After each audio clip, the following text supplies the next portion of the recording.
I'm in the right place. The moment I see your name, I know I'm in the right place. Right place at the right time. Àyìnbáṣikọ lọ́dà mú àdá o, ọ̀rọ̀ mi lọ́wọ́ Olúwa ló wà. Àyìnbáṣikọ lọ́dà mú àdá o, ọ̀rọ̀ mi lọ́wọ́ Olúwa ló wà.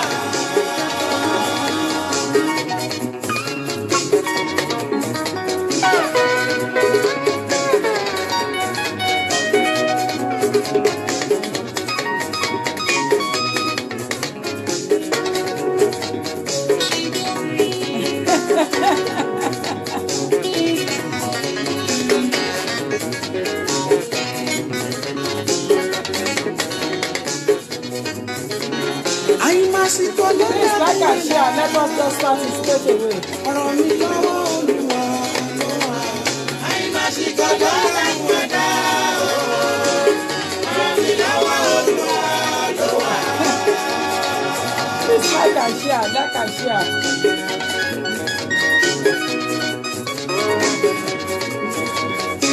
The topic is why people are not satisfied. Makosko Linka Bao Linka. You called me earlier, I was trying to pick up your call. You know? You called me, I was trying to pick it up, but you were off.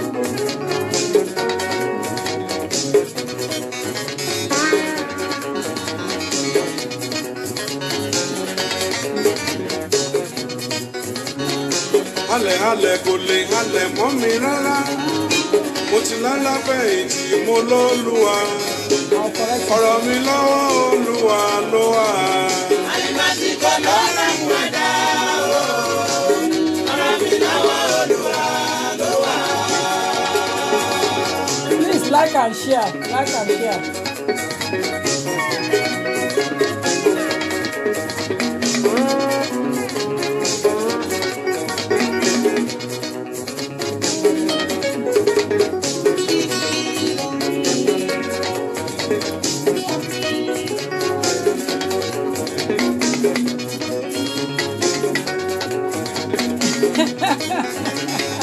Halẹ̀ kò lè halẹ̀ mọ́ mi rárá. Mo ti lálàbẹ̀yìn tí mo lọ́lúwa. Ọ̀rọ̀ mi lọ́wọ́ Olúwa ló wà. Àyìnbáṣikọ lọ́dà mú àdá o, ọ̀rọ̀ mi lọ́wọ́ Olúwa ló wà. That's Ebenezer Obey. That's Chief Obey. Chief Ebenezer Obey. That was a quick change of lanes. Yes, ma'am. Yes, ma'am. Miss ma'am. Correct, absolutely fast one. Yes, ma'am. Yes, everybody.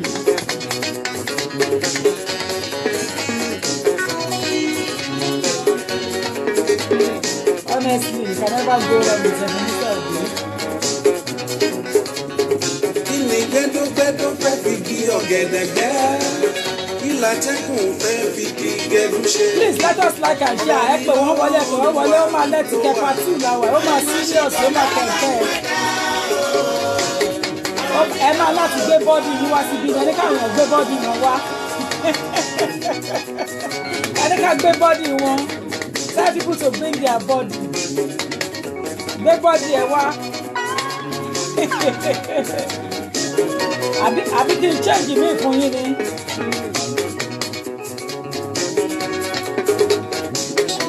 Àbí yẹn ti quiet jù fún yín ni.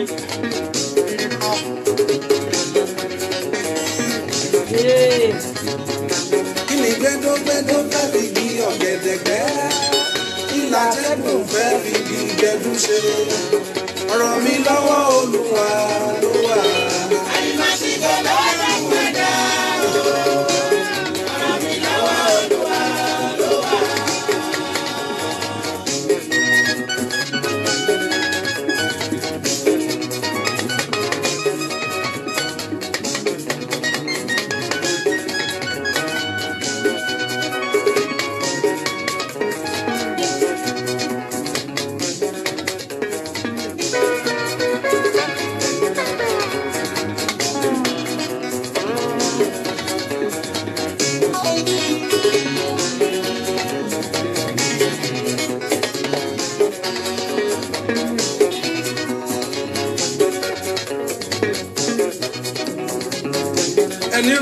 he lójú àlá tó ń dunnú. Ṣé bọ́dí ẹ? Ẹni kò tẹpá mọ́ṣẹ́ nítorí ebi. Ọ̀rọ̀ mi lọ́wọ́ Olúwa ló wà. Àyìnbásíkò ló ń dààmú ẹ̀dá. Káyọ̀ kò dé ìjà bọ̀dí. Ọ̀rọ̀ mi lọ́wọ́ Olúwa ló wà. Please like and share. My Benin people are not here yet. My Igbo friends, my Calabar, my Port Harcourt friends, they are not here. I beg share am o, make dem see me a day for life this evening. I beg share am o, my Benin people no enter o, my Port Harcourt babes.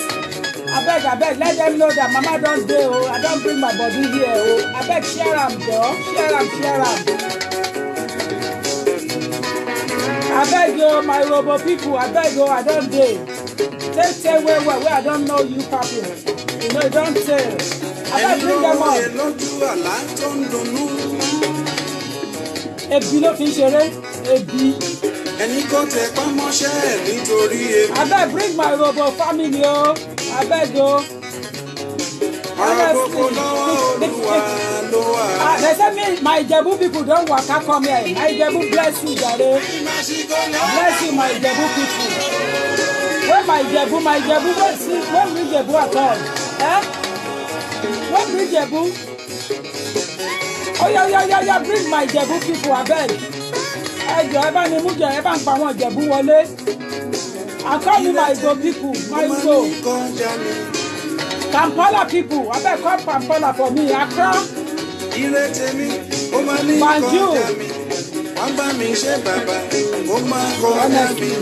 Wọ́n bá mi ṣe bàbá, ó máa kọjá mi. Abeg help me call my Ibadan people. My Ibadan wayo, abeg help me call my Ibadan o. My brother Seyi Makinde don win o, don swearing me yesterday o. Abeg call my Ibadan korokoro o. Where my Oshiomhole people, abeg enter the car. Where my Oshiomhole people? Where my people for Regina Daniels? So I beg my people for Regina Daniels. I beg bring them people here. I beg you, where my people from Oluyole?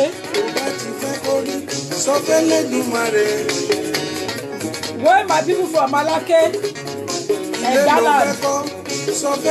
beg you, Edo people, where are you? Edo people. My Ibadan Korokoro people, where are you? Oluyole. Ibadan Majorosu, where are you? Ibadan Majamaja Mafiko Fikara Forimu, where are you? Ijebu Weremo, maybe Ijebu. I beg enter the Ijebu. Ìkọ́kọrẹ́ Ìjẹ̀bú abeg enter the car for me. Ìbàdàn Majorosu, omi tuntun ti rú, ẹja tuntun ti wọ̀bú. Dọ́gbọ́n Ṣèyí Mákindé don take power. Abeg make you call ọmọ Oshiomhole o. I wan see Oshiomhole. Abeg o.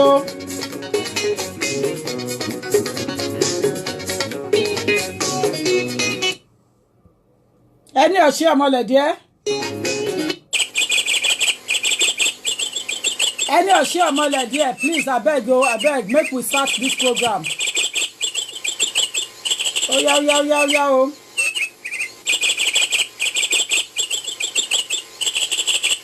Wetin dey do these people Oshiomhole now?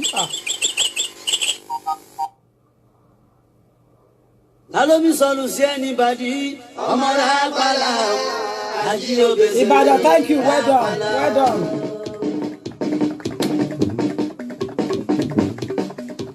Well done, Ibadan, well done. Ibadan don tell me say dem dey here. Quincy Babs, we Ijebu don do African time o. We don do African time exactly. Ojegi representing, thank you. Yes o. Please like and share, let's crack on. All track down here, ma. Okay.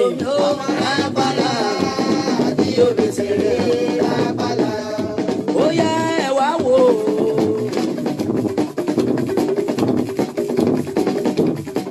Abeg dance make before we start now.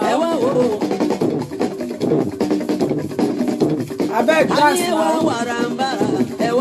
Like and share now. Put out for watch party now. Invite now. Represented. My Edo people don't arrive. God will bless you. What's your Osagi? My Edo people don't day. Yes, so. Yes, so Temili from Ibadan. Thank you. Ẹjọ́ wọlé wá ìgbórí wọlé. Ránṣẹ́ kan ò gbọ́dọ̀ dín ránṣẹ́ kan lọ́wọ́. Agogo tó lù méjì, ó ń bọ̀ wá lù mẹ́ta. Ṣẹ́rẹ́ yìí tó lù mẹ́ta, Igbo well done. Well done. The time of Baba Odumegwu Ojukwu. Well done, Igbo. Are you serious? Gbogbo ẹni tó ń lọ sílé bẹ́ẹ̀ padà sẹ́yìn. Olódàgbò mẹ́fà, ìyí tó yà kù lọ́rùn yìí o. Ìyí tó yà kù lọ́rùn yìí o. Vini Omoyede Bamidele, welcome. You alleged me last week and said that I didn't pick up your call. Today, the call is yours. Ew.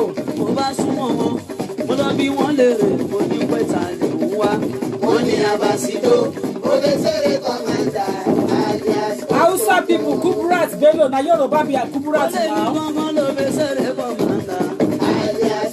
My Edo boy, okay? Okay, oh my Edo people, now well done, oh.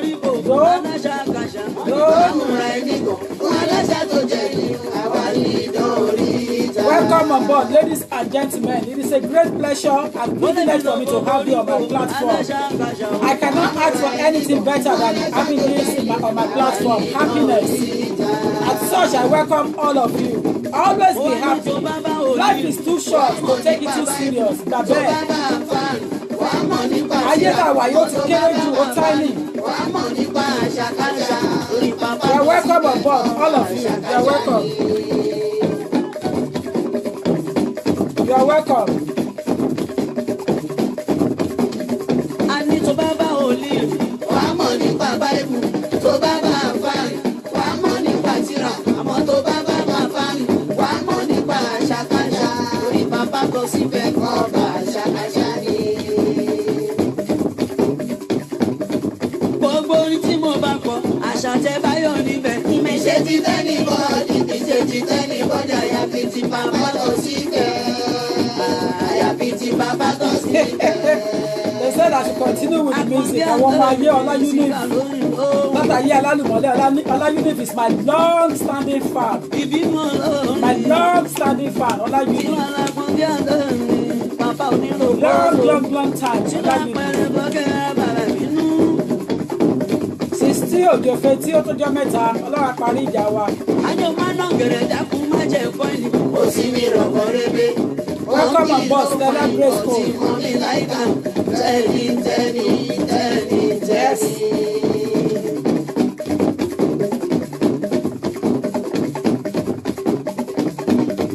Àjọ máa ná gẹ̀rẹ̀ dákun má jẹ́ ẹ̀kọ́ ẹni. Ó sì mi rọ̀kọ̀ rebe. Monkey no fine, ọtí mọ́ mi láìka. Tẹ́ni.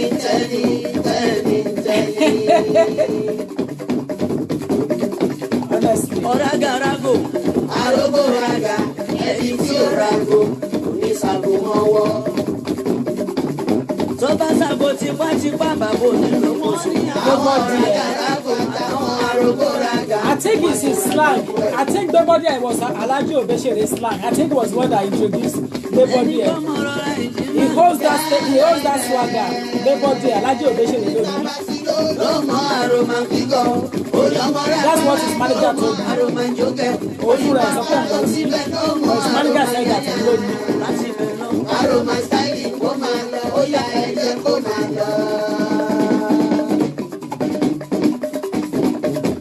Good evening to you all. Yes, so.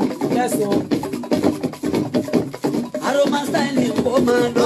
Orí sábà sí lọ́mọ aroma fígọ̀.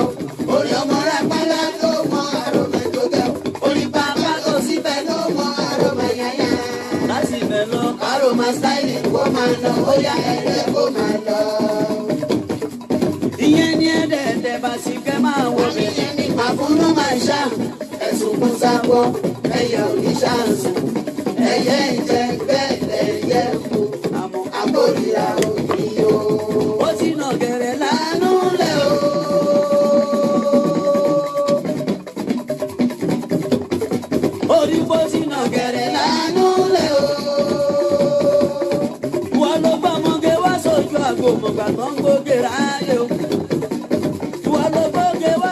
Thank you. It's okay. It's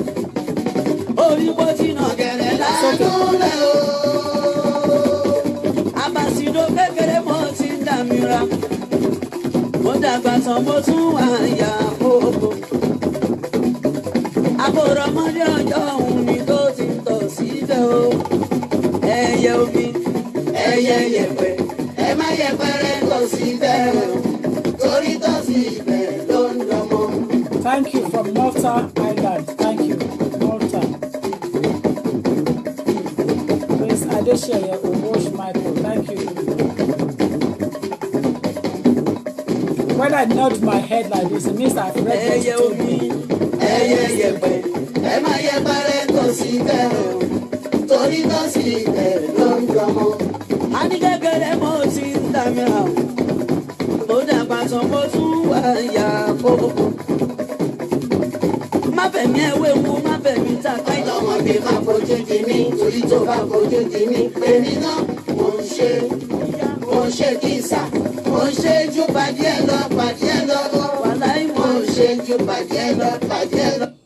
Welcome on board, ladies and gentlemen. If we leave Alhaji Akande Obeshere's music there, we will just continue to listen to it. Who will ever say in this world that I will listen to Omarapala in my time, in my age, Omobutter? But when you are growing and you are moving, life change things for you, things change, things, you meet people in your journey, in your way, and then you continue to adapt to some of the system, not all of them, because there are some things that you cannot change in me. Whatever my mother have put inside me will still remain there as Omo Alakowe, as Omo to wala tile to da. So that you cannot change. But there are some things that life, you cannot control it. Life will permit you to control it. So to ba she move, wama ba ye move, wama change it. You move with the world and change with it. That is how we know whether we are contented in anything we have. Satisfied. And that's why I have this topic there. We can never be satisfied with what we have, especially when it comes to movement of success. When it comes to movement of success, it's going to be difficult to be satisfied, because I don't believe in anyone sitting on one chair 9 to 5 every time like a roller coaster and doing the same thing all the time. I don't believe in that. I love Ebenezer, Chief Ebenezer Obey to beat, because that was what my parents brought me with, Chief Ebenezer Obey. But as time goes on now, having had friends like Bobby Promotions and his wife, and they now brought me to Alhaji Obeshere. We now connected and become friends in a group. Of course, I have to embrace Alhaji Obeshere's music. You understand? But that is life. Tell me about it liking him. I like everything about him or her. I like àwọn ọmọ ẹ̀, I like ìyàwó ẹ̀, I like ọkọ ẹ̀, I like àbúrò ẹ̀, I like ara ilé ẹ̀.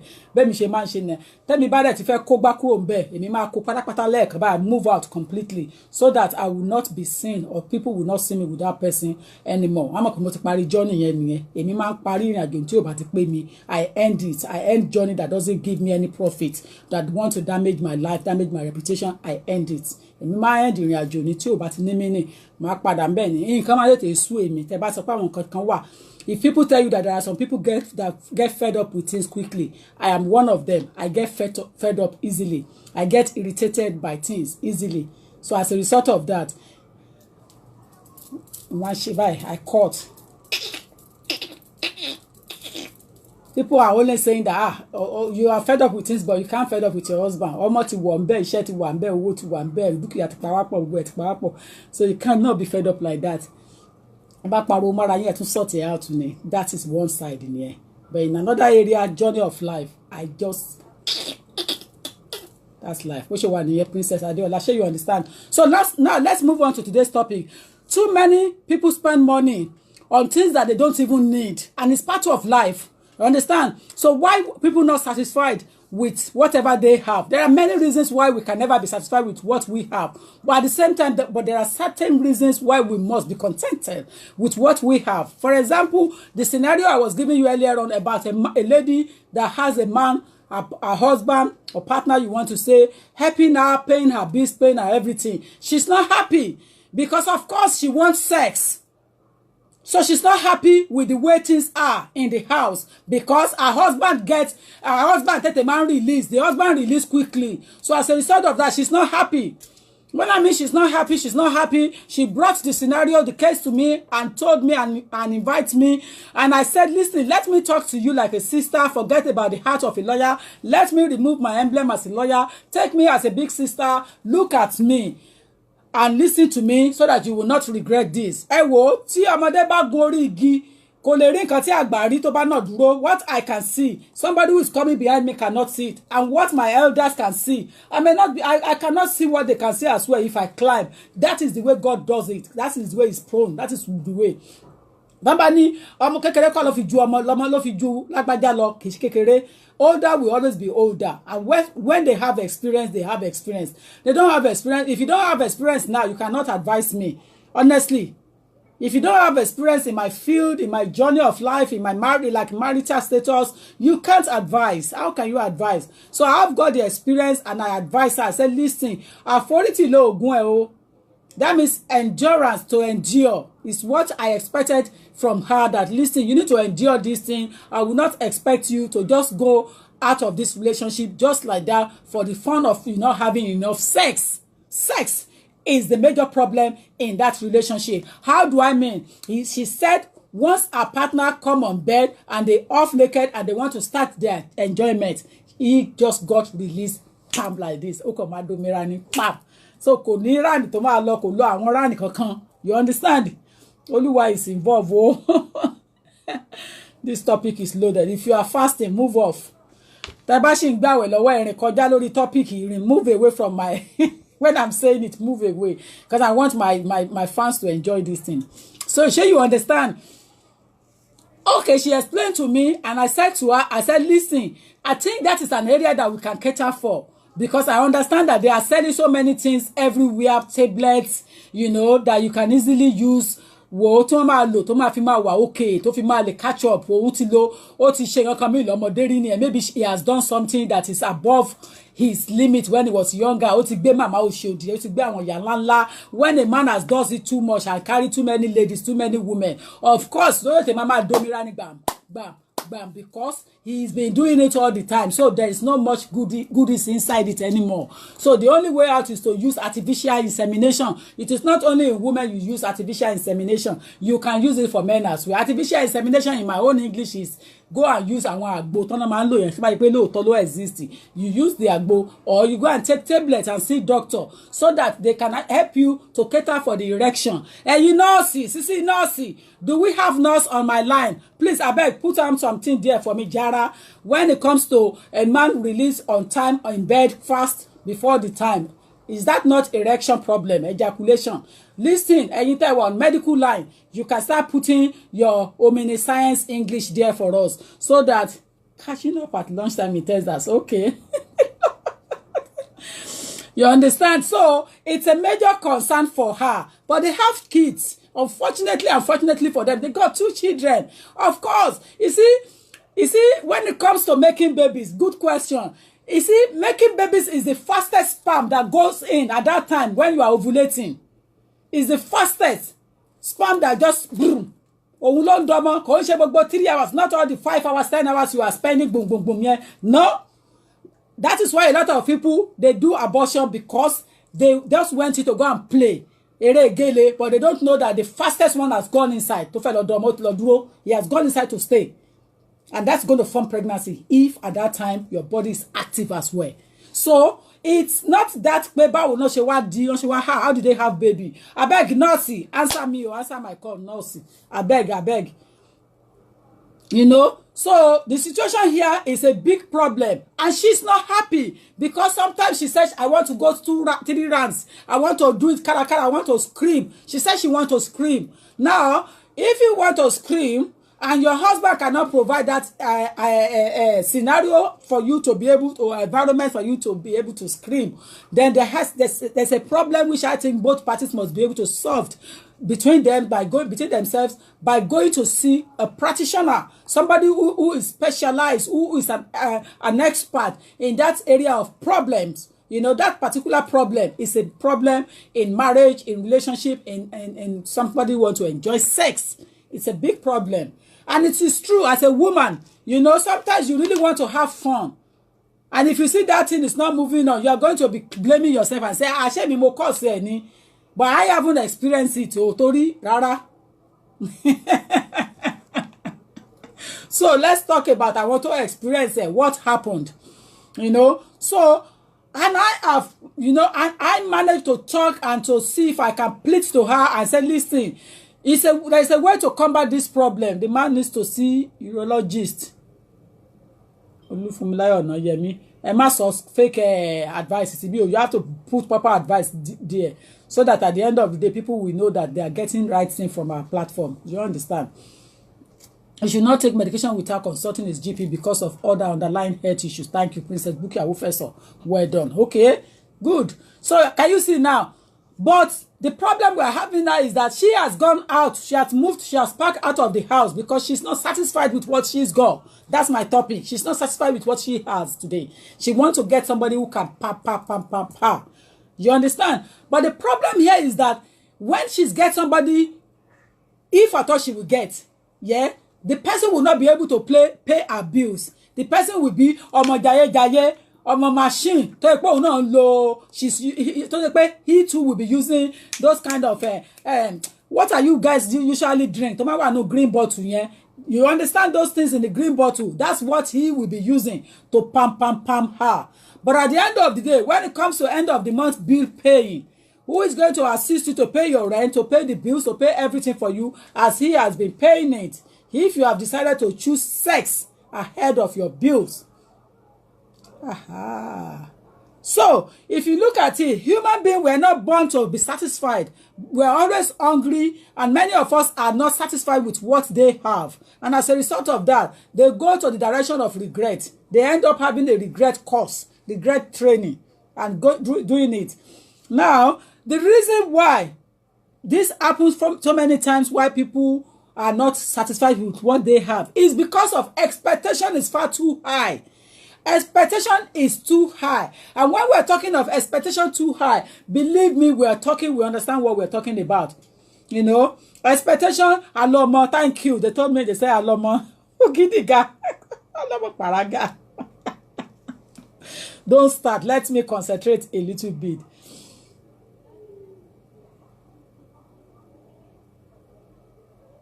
I'm coming to you, from lawyer Onoyemi. I am coming to you. Okay? Listen, we need you and we need you. Yes, we need you and we need you. So hold on. Now, the reason why she's not satisfied and she's not happy with what she has is as a result of expectation. What she's expecting from her husband is far too high. The expectations are far too high. And as a person, to achieve success, expectation and desires rise. They rise from time to time. But then we have to look at some other areas that we got to really balance our expectations with the other person. You got to really weigh the pros and cons of what you are seeking if you want to make a move. Even when it comes to promotion as well, and you want to go into another company, you have to do your research very well and make sure how long that company is been around for. It's one thing to look for an opportunity to get a promotion. It's another thing to last long there because of your bills that you are going to be paying. So you have to take into account whether it is worthwhile for you taking that risk. So, and if you're not satisfied with wherever you are, possibly they are paying you £50,000 annum. They are paying you £50,000 annum, but elsewhere they advertise for 85, 90,000 of the same job. But don't forget, the longevity of that company you are going to is very crucial. And if you are not satisfied with what you have, of course you are born to take a step forward for a promotion. But then you need to take a research. Do a research and find out whether it is worth taking that risk. Because if that company you are going to are just a mini company, which is many of them, sometimes they are just mini company, they flamboyantly put the salary out there, high it up there to just do an invitation to treat. After 3 months of you in employment with them, they will tell you that the job is finished because there is no strong attachment between you and them. At that period, you are on probation. So don't forget, at that period, you will be on probation.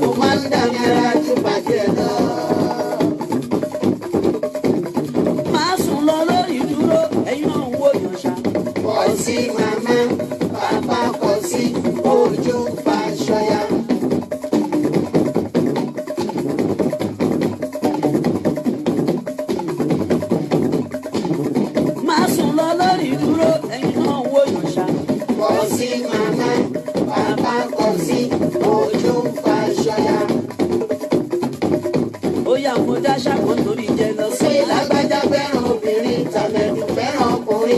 náà ẹ̀sùn fún ara yín.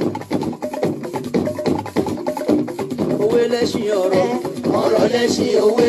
Ó lójú ẹlẹ́yà tó lè ṣaṣọ lójú. Ó lójú àpá tó lè kírun lórí àwọ̀. Ṣàṣà lọkùnrin tó lè lè tì kó lóru. Ṣàṣà lọkùnrin tó lè jẹ tì kó lóru. Ṣàṣà lọkùnrin tó lè lè tì kó lóru. Ó yá panla lè wú ẹ̀. Sìnkó láṣọ ẹ̀. Ẹni tọ́lọ́pàá mú tó lóun ò bá wóró. Òun ò bá kọ̀rọ̀. Ó ṣáà ti dé station ni o. Ó ṣáà ti dé station ni à. Ti dé station ni.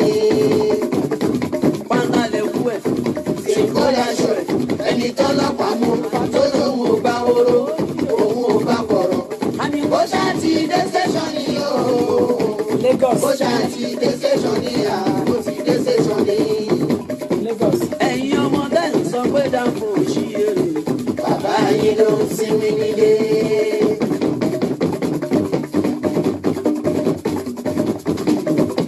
Ẹ̀yin ọmọdé ń sọ pé dáńfò ṣí èrè. Bàbá yín ló ń sinmi nílé. Mọ́tò táwọn aláyé bí ń wò táìm lọ síbi iṣẹ́. Mọ́tò táwọn aláyé bí ń wò táìm lọ síbi iṣẹ́. Láwọn ògùn kan ń sọ lórúkọ. Òun làwọn ògùn kan ń sọ lórúkọ. Wọ́n ń pè ní dáńfò ṣí. Wọ́n ń pè ní dáńfò ṣí. Dáńfò ṣí èrè màmá ẹ̀ ló mú so. Dáńfò ṣí èrè màmá ẹ̀ ló mú so. Mọ́tò tí wọ́n rà láyé kan lè yà kú. Mọ́tò tí. What you are talking about now is very common among ladies of nowadays. That takes me to the next level, that we don't appreciate what we already have. We don't appreciate what we already have, which basically lead that lady into zero nothing today. As we speak, the sex that she has gone out to seek for, she's now on a regret lane, because this person has come, as batch her and gone. Another person has come and batch her and gone. Over stuck. She has now stuck in that system, because maybe she's looking for sex, ni. She's looking for somebody to service her, because she never satisfied with what she's got. And as a result of that, what happens? And the total to forget that the person that look after her, that makes her have a stable relationship, is no more to be found, because she has sent him away, in a way. So at the end of the day, the sex that she has gone out to look for, of course, ọmọkùnrin á bá ẹ̀sùn á ju ẹ̀ dànù. Ọkùnrin ò rí nǹkan tó fẹ́ regret. They have that sex, they batch you, and dump you. Ẹlẹ́dàá iná ń gbá mọ́lẹ̀ yẹn. They are just batching you, maltreating your destiny. And then after that, they just throw it away. So anybody who is a sex addict, that means that they don't have a place to go. They don't have future. They don't have anything to look up forward to. Their problem is just about sex. Of course, sex is good, but it's not all in all. It's not this problem solved. It's not going to solve your problem. I'm not answering anything to do with immigration. I want to concentrate on this topic. So if you want to have anything to do with law, you need to see me in my office. Alakiani. So that's it. So we don't appreciate what we already have. As a result of that, there are numerous things that we are blessed with that others can only wish for. There are so many things that God gives us, and others can only wish for it. Understand that? I wish I have the same person taking care of me like her. I wish I have the same man like her. I wish I have our own stature like that. I wish I have the same stature like her. I wish I'm so this and this like her. I wish I can speak the same language like her. I wish I can be qualified and be a lawyer like her. I wish I can have money like Alakija. I wish I can know this person, But we never be contented with what we have. The story, I'm still giving you the case study. She has gone, and now it's too late to return back, because believe me, his eyes are now open widely, and he has now realized that, okay, hold on a minute, if you really truly love me, you would not have complained about that. We would have just run it together and do the better needful. But in that case, she went on her own and left into it. But now he has found the better that understand him and makes him happy more. They found it. You see, everyone that God created in this world, God always give us our own match. God always find our match for us. In any ramification, in anything, you will find your match. You will find your match. Ojukokoro, yes. Law of immigration is based on consultation. Exactly. Thank you, Jarijinka. Sure, you understand. So she ended up having that. Sex she went for. Now she's come back with nothing. And it's too late for her. Because my guy has already moved on. And my guy's eyes are already open widely. So my guy is not coming back again. And that's the end of that journey. And he has already taken care of that problem. And it's better now. So life is about us at a certain stage in our life, in our journey. We must try as much as possible to know how to manage ourselves, how to be satisfied with what we have. Yoruba people will say ojukokoro.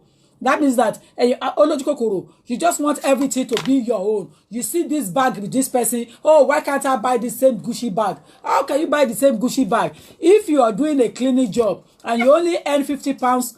About 50 pounds or perhaps 50 pounds for 2 hours job, and then in 10 hours you will earn 50 times 10. Abi, yeah. So 50 times 10. So perhaps you are going to be 250 because it's 25 pounds. That is the maximum, and it's not even up to that. Now, how can you afford to buy Gucci bag when Gucci bag, depending on the one you see in one of us carried? The first one I have was 1,750 without boasting. The second one wasn't on sale. It was 2,295 without boasting. You understand? Now, if you want to buy a Gucci bag and you are a cleaner, it means because you did not wait for your time to get your money and save your money and put your money together before going for Gucci. So you are not contented. You are not satisfied. And I have realized that I have met some ladies in my life, in my journey of life. I realized that whatever they find on me, they want to buy it immediately, but they don't have the money. It puts you into gbese straight away. Yoruba proverb says, "Itelorun baba iwa." Do you understand? Thank you, Yinka. It's 50 pounds per day. Exactly. So when you look at 50 pounds per day for 5 days, it's only 250 pounds. Or that must rent, you must manage. How is it going to afford to buy a Gucci of 1,750? In the first instance, we are not on the same age. Secondly, we are not on the same level of spending. So if you do that, you are putting yourself in the gbese. Because I would not want to go ahead to go and buy whatever Mama Lakija is buying, or even Mama Esther Ajayi. You see? To be buying what Mama Esther Ajayi is buying, and your mama waste the time already. Because you never be Mama Esther Ajayi, all the Laura 50,000 pounds at one go. Tinuba be, we pay to hell with all of you. Think I'm in your class, I'm spending this money, flashing it. Some people are saying that too many people spend money they haven't earned to buy, or they spend money on things that they don't need. Who cares? At the time of Michael Jackson, I have seen him shopping like an idiot at Dubai. Michael will shop like an idiot at Dubai because he's got the money. Even though Michael might end up not needing those things that he bought. But Michael will shop and shop and shop just to show people that I want to close this shop now. I want to show who I am to you, to the world. That is part of life.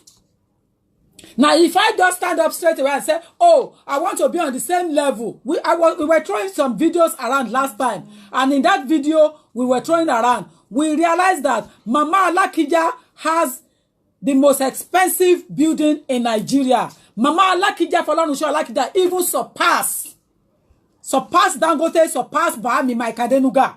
Mama Alakija surpassed them. Baba Mike Adenuga came second. Mama Alakija first. And Dangote was third in that showing off of their houses cost. And it wasn't done by a Nigerian person, it was put together by an European person. So somebody wants to buy something that you cannot afford. If you want to spend like somebody, and that is where we have this on the topic, why can we not be satisfied with what we have? Of course, you are expected to work harder to move forward. They are not expecting that topic in your life. They're not expecting you to think in that way when it comes to that topic with promotion and success. No. But when it comes to real life things that you are expected to endure, to wait until you have the money to buy it, then But so I can't hear phone. I remember when I bought my Mercedes Jeep, I bought it for £47,000. It's because I was ready. Oh yes, it's because I was ready. I bought it for £47,000.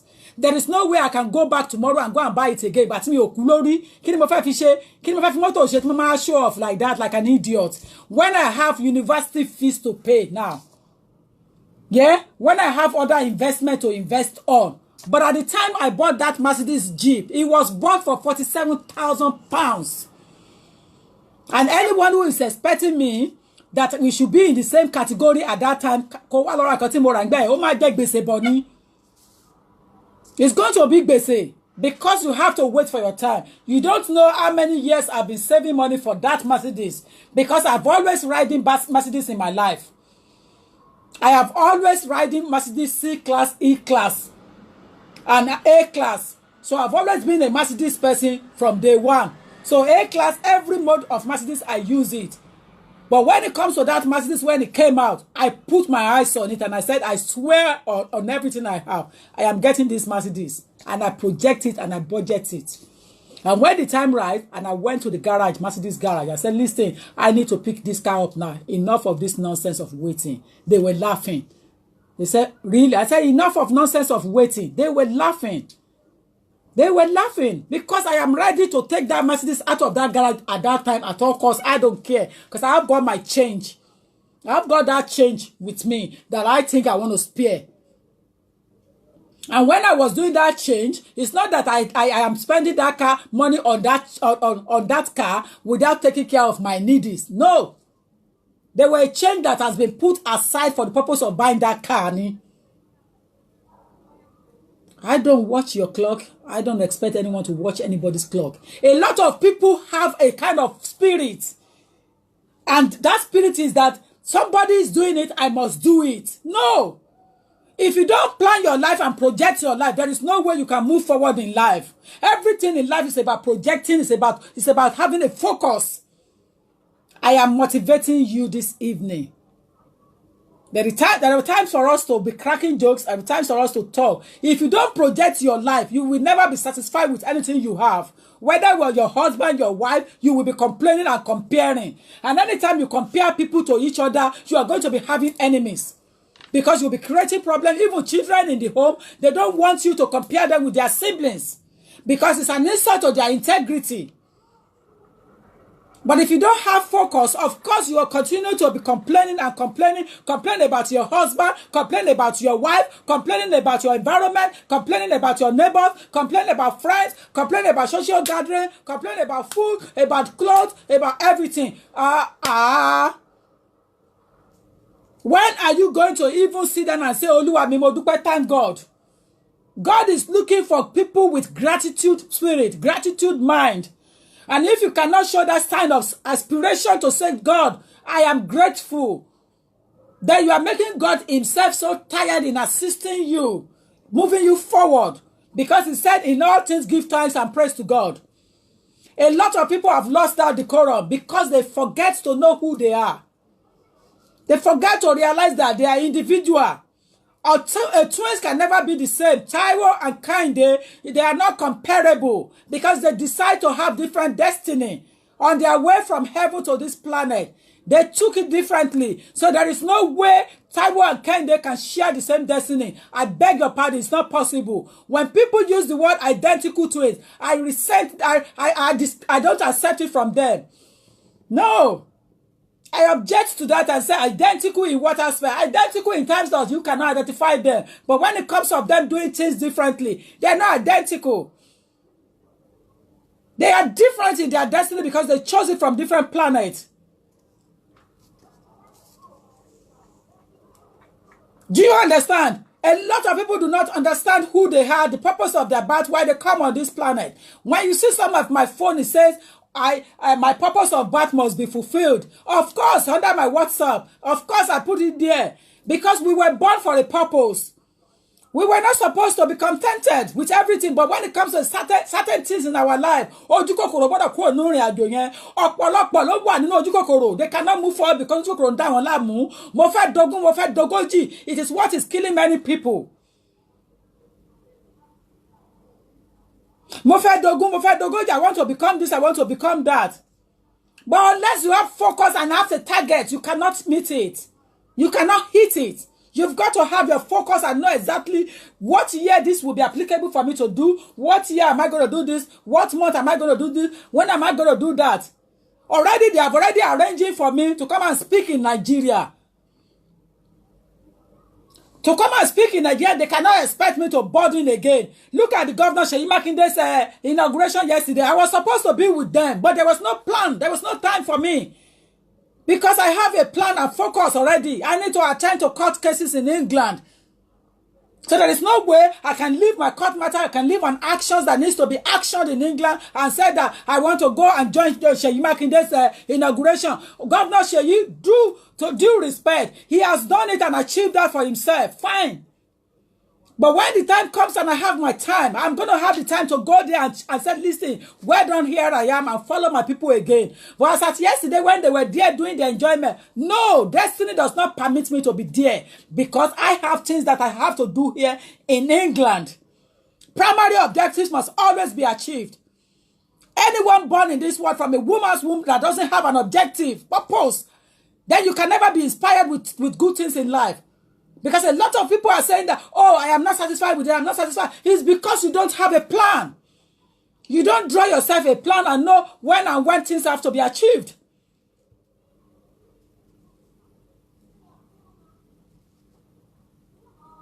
People get themselves into trouble because their friends is doing it and they want to do it. They're not satisfied.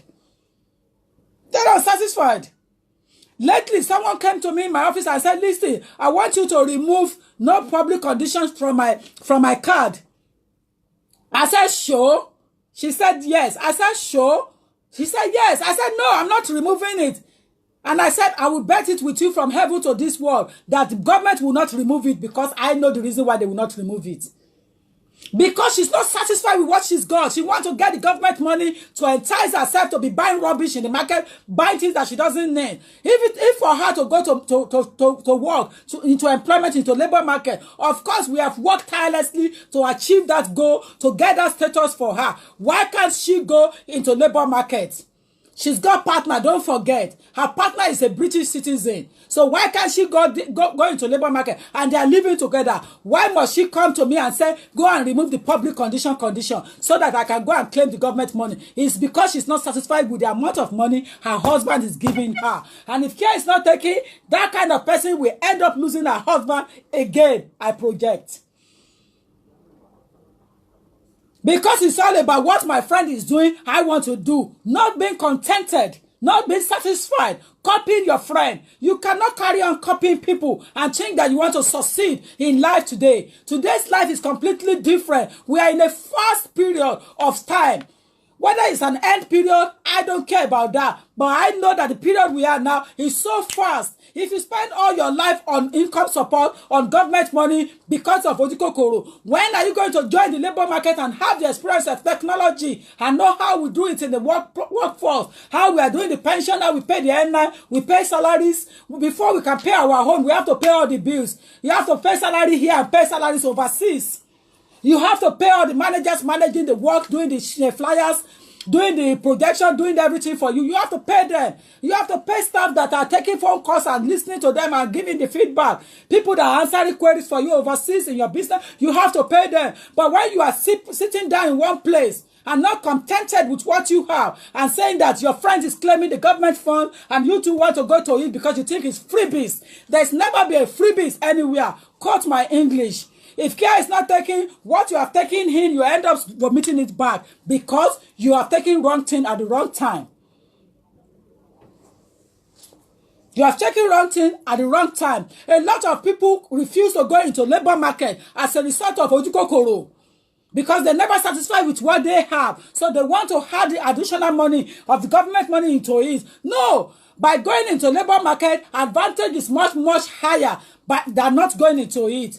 Because when you go into labor market, you meet people, you gain experience, you even have a fresh hair onto yourself, and your eyes will be widely opened and exposed to other things that you are not even aware of.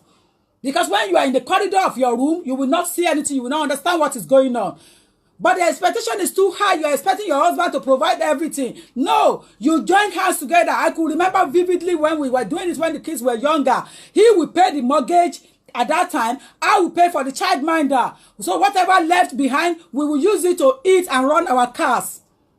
Time is about starting from somewhere and moving it gradually. That is why I refuse to accept people to say that, oh, somebody is now rich or he has done it this way. I don't give a damn about that because the background is what we need to know about.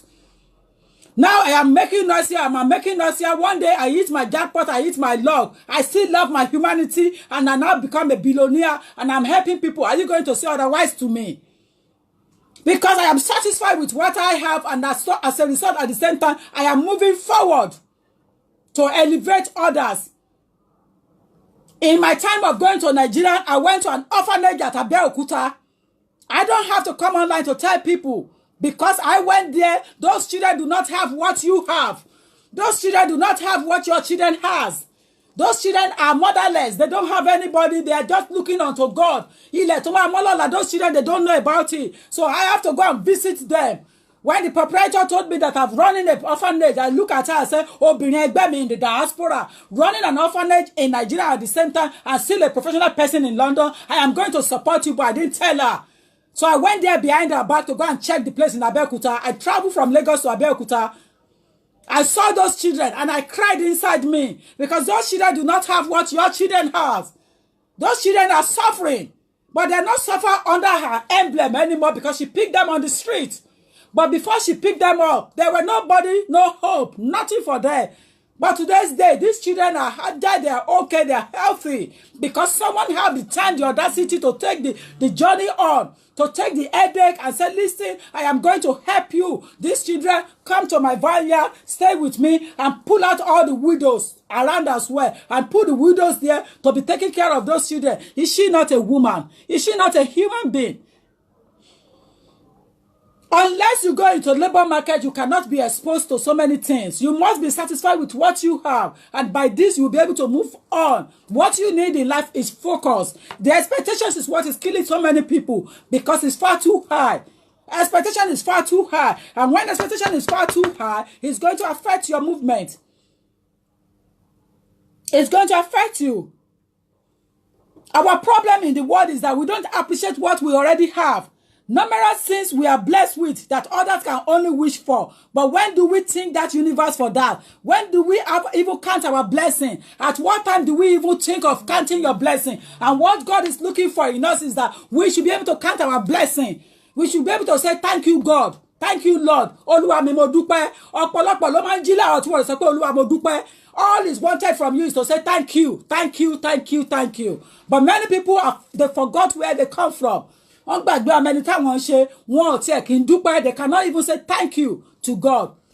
God does not take anything from us other than appreciation. Gratitude is what is seeking from us to show that appreciation. But because we don't appreciate what we already have, we are having that problem. Will Smith quoted, too many people spend money they haven't earned to buy things they don't need, to impress people they don't like. A lot of people do show off. A lot of people do show off. You understand? They do show off. You come out on social media, you spend more than your income, you spend more than your earning, you show off as if, yes, this is how your life is like every day. But it's fake. That is not your true life. Who am I to impress you? Who are you for me to impress? I wasn't born to impress anybody except my destiny that brought me to this world. Whenever I do things, I do it out of my mind. When I give you things, I give you from my spirit, from my mind. Nobody control me to say, go and give it or go and do it. Because I have the spirit that control me, which is the spirit of God. So therefore, I don't dress to impress anybody. I dress for my angels. I dress for my destiny to impress myself, to make me happy. When I feel good outside, I feel good inside. So there is no need for me to say that I want to impress somebody. No. Who are you to impress? What are you going to give me? When I buy a car, I don't impress you. Or when I buy a house next to you, I am not to compete with you. It's because I have a business in that area. That's why I buy the house there. Oh yes, if I buy a house near you, it's because there's a business there. Let me take you back to my origin. I come from a family that know how to run business. It might not be straight from my parents, but from my grandparents, my grandfather. Oshoma lo gidi baba to be mama mi. So they know how to target business from nowhere. They target business and hit it and make sure that they have something near it. So I don't put things together to impress anybody. I put it there to impress myself. When I started to have my own law practice many years back, it was because I was fed up. It was because I was fed up of going through racism. But it wasn't for me to impress anybody. It was because I can no longer take in the insult from anybody anymore that cannot clean my shoes. Because sometimes in life, you have to know what your destiny wants. And if you don't pursue it on time, then you leave yourself in a kind of a predicament, a difficult situation. In today's technology, the world is moving fast. There is no need for us to put anything out there to impress anybody. In the name of Shekarimi, oh, Mamuni, Jegbeseni, it puts you in trouble, it puts you in show off. Do I care? When I go to party, I get there, I just say hello. Party melody, how many parties do I go in a year? Count it. This year, maybe I only go to that one last week, Saturday. And it's because it's mama in my church. That's why I attend. And I've known that mommy for over 20 years. Over 25 years I've known her. That's why I have the time. How many parties do I have time to go to? That I want to impress you and put myself in base. You understand?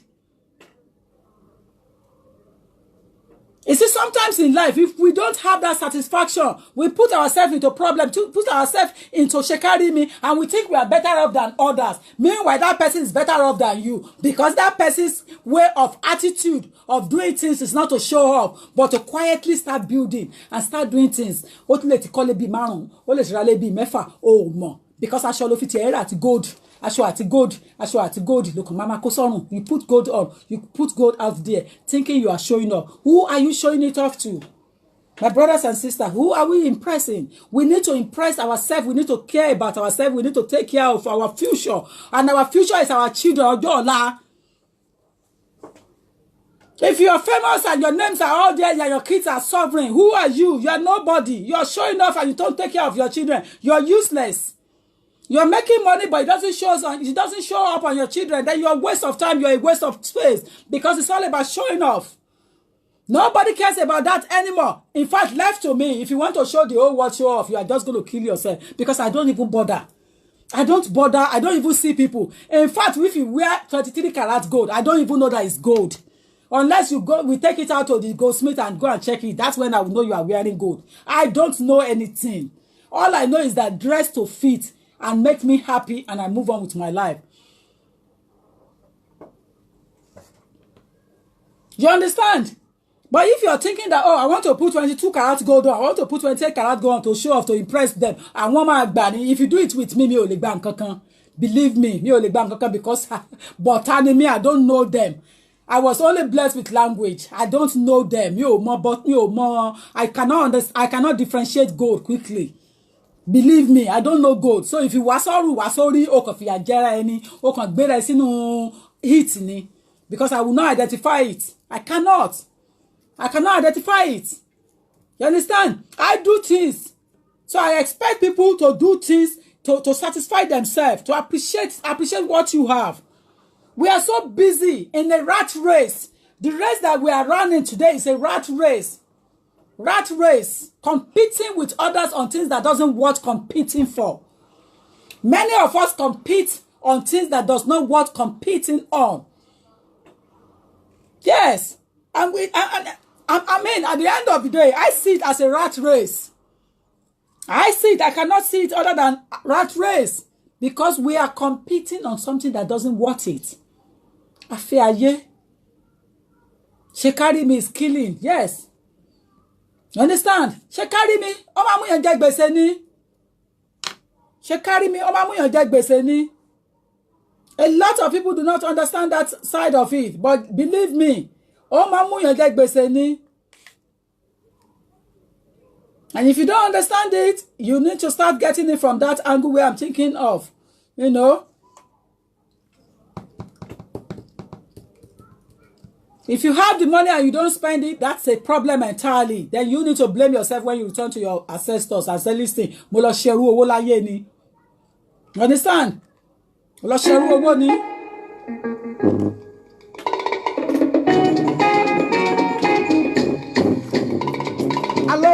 jayé ẹ̀yin lẹ mọ̀. Àwọn tó láyé lánàá dà wọ́n ti kú wọ́n ti lọ. Alówó máa jayé ẹ̀yin lẹ mọ̀. Àwọn tó láyé lánàá dà wọ́n ti kú wọ́n ti lọ.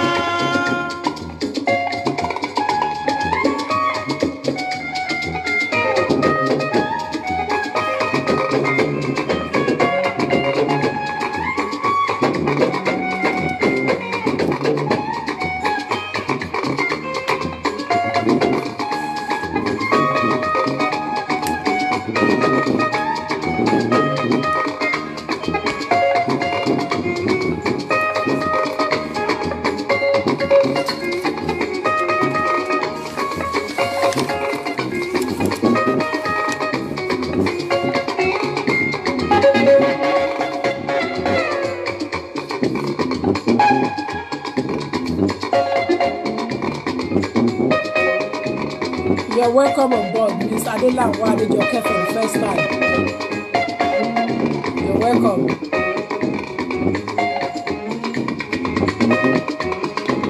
Bless you too, Patience Gabriel.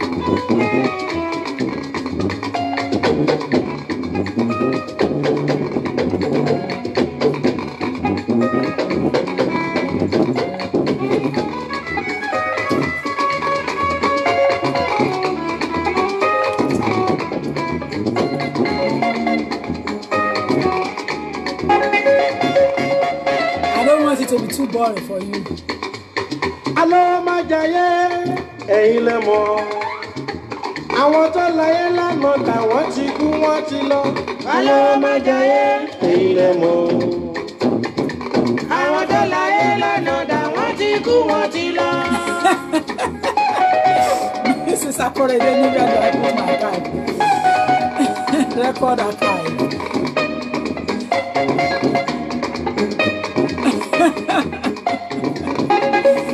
I love Chief Ebenezer Obey, honestly. If Baba is still alive when I want to clock my random, I'm going to invite Baba to come and sing there. But she can't do one, so it will be an honor for me to get Baba Obey into my party.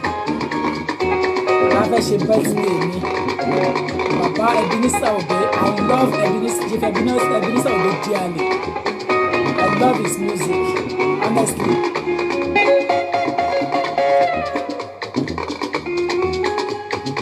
I love him so much with his music. His music has never lost the track.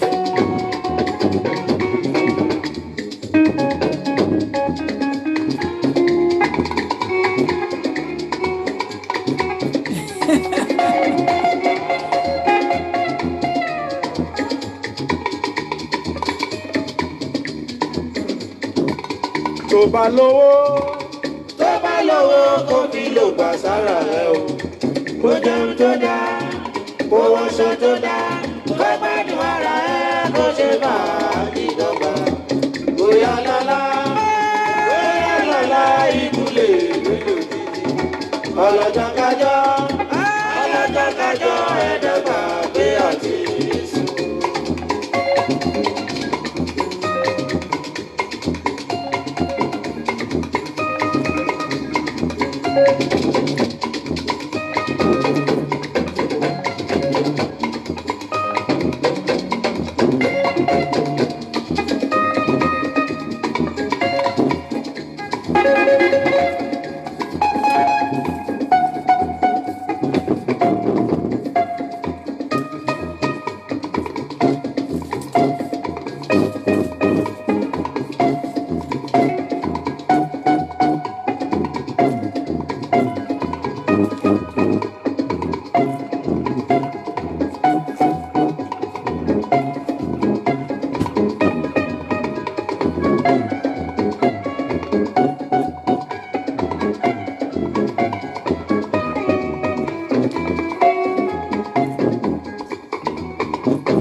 Relief medicine.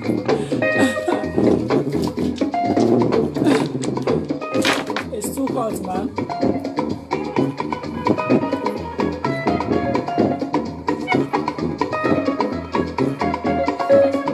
It's too hot.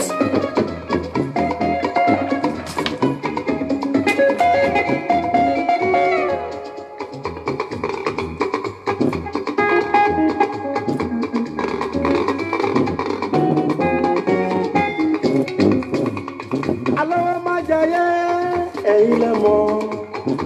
Àwọn tó láyé lánàá dà wọ́n ti kú wọ́n ti lọ. You see, a lot of people cry. They cry for things that they don't need. And through that, they run a rat race. And they forgot to say thank you, to forget to say that attitude of appreciation. They left it abandoned and start making a rat race to chase things that they don't need. In any ramification, they don't need that thing. Because they are focusing or they put their mind on things that they don't need, they forgot to show their appreciation and gratitude to God and be grateful to God on what they have, what He has given them. Because one needs alone, because they can never be satisfied with what they have. That took me to the story of that woman. Moving smoothly away from that, you will see the way that we can never be satisfied in a positive way is about technology. I remember when I got married in the 90s, there was no technology at all. At all. Maybe we were just having Hotmail coming up then. Or maybe we were just having AOL.com. But the phone we were having there was Mercury. And the phone was not even going through. It was BT phone booth that was around, evolved at that time. There was nothing called Samsung tabloid. There was nothing called tablet TB4 that we are not having now. There's nothing called iPhone X that I'm having. Nothing called Samsung X9, X10. The technology has done it in a way that we are now running a race, fast. When I did my university education, there was no Google for me to spy from and get my notes through.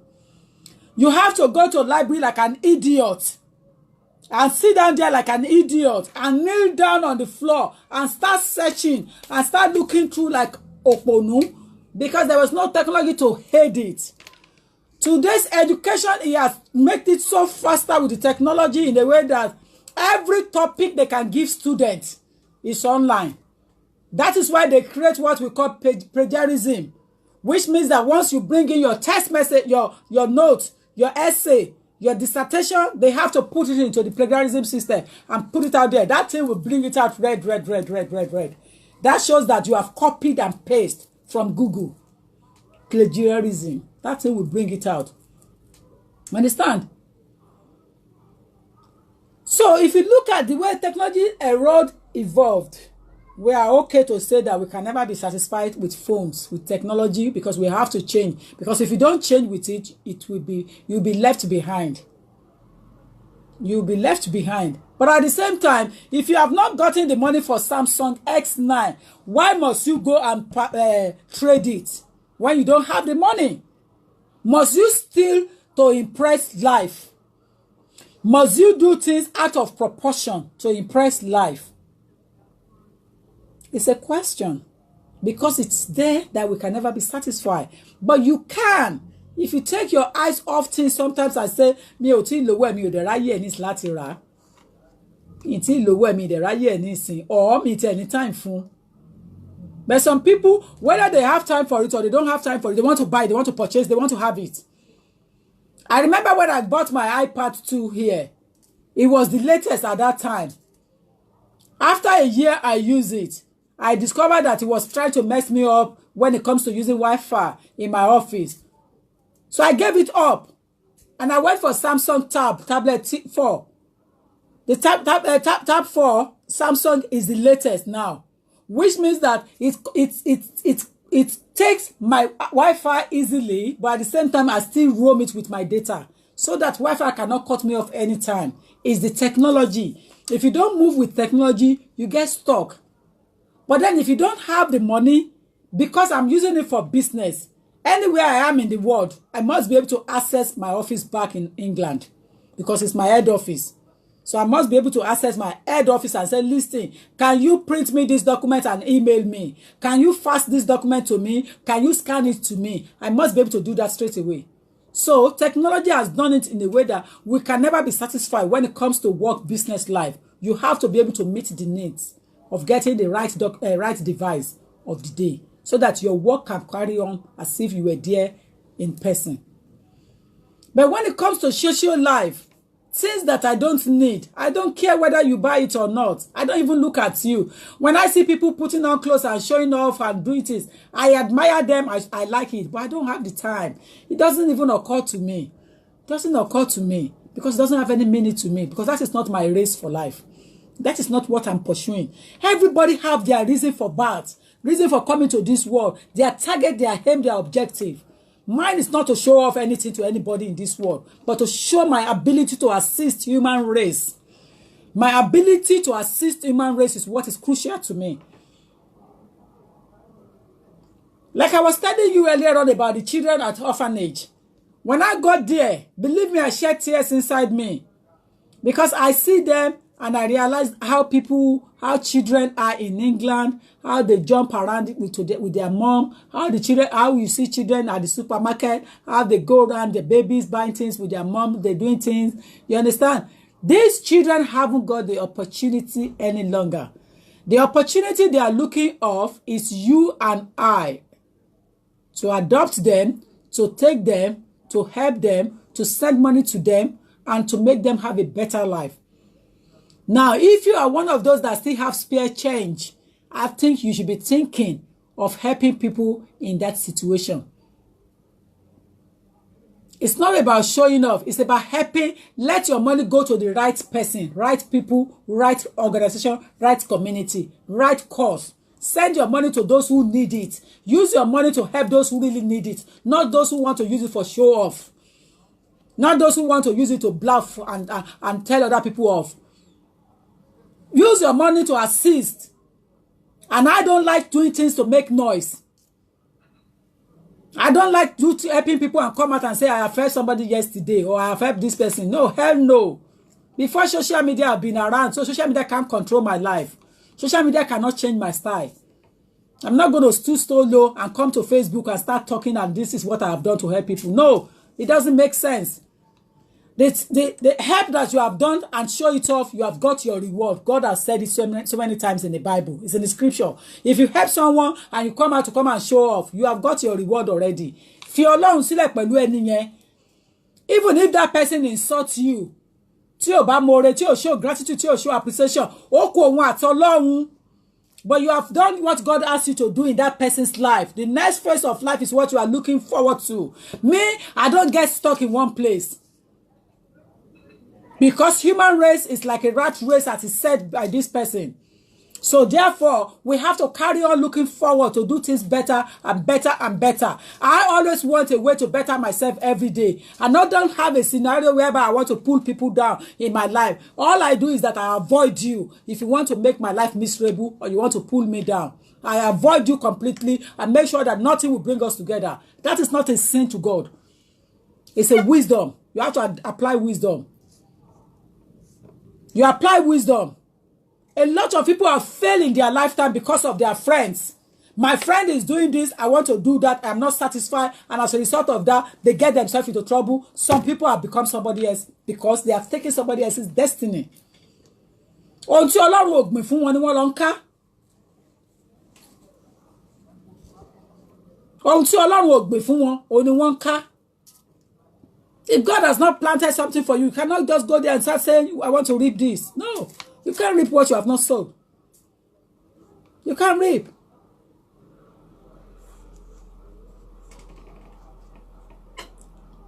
So we live in a world of something out there is better than what we have. That's the world we are living. Something out there is better than what we have. So we are living in a world. I've used technology as an example, but let me use human beings. Let me use human being as a typical example. When you see your friend's husband, you are wishing that this should be your husband. O fẹ́ bá sùn immediately. O fẹ́ bá ọkọ rẹ̀ yẹn sùn. Ohun tó ń ṣe ni pé you are already domi ara. O ti ń da ara already torí pé orí ọkọ rẹ̀. O ṣà ń wú ẹ kó ṣà ṣe pé kó bẹ́ẹ̀ sùn.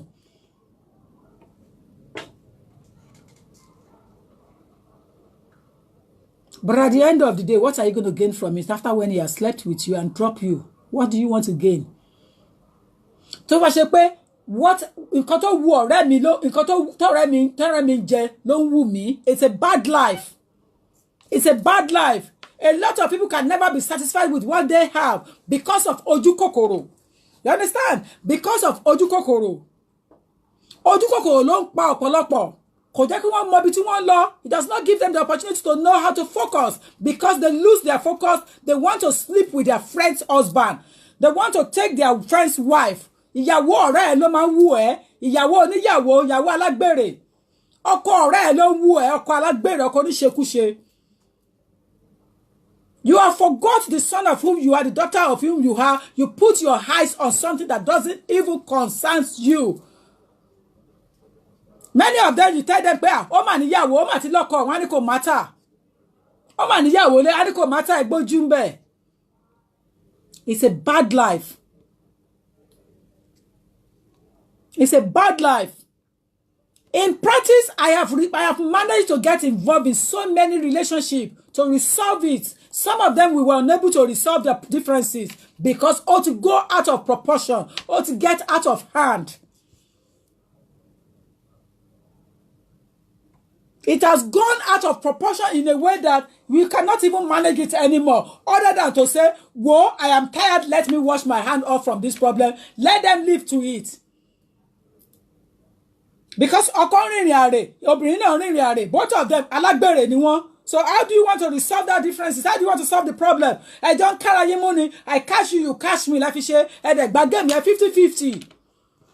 But in a situation when you are playing a 50-50 game, believe me or not, and it come out for a bambe, because it's law of thought. And it has to be 51-49. It's the law of thought. It has to be 51-49. So when you say you are playing 50-50, it's a lie.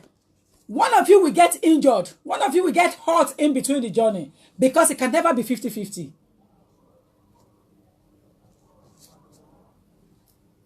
Something out there is better than what you have.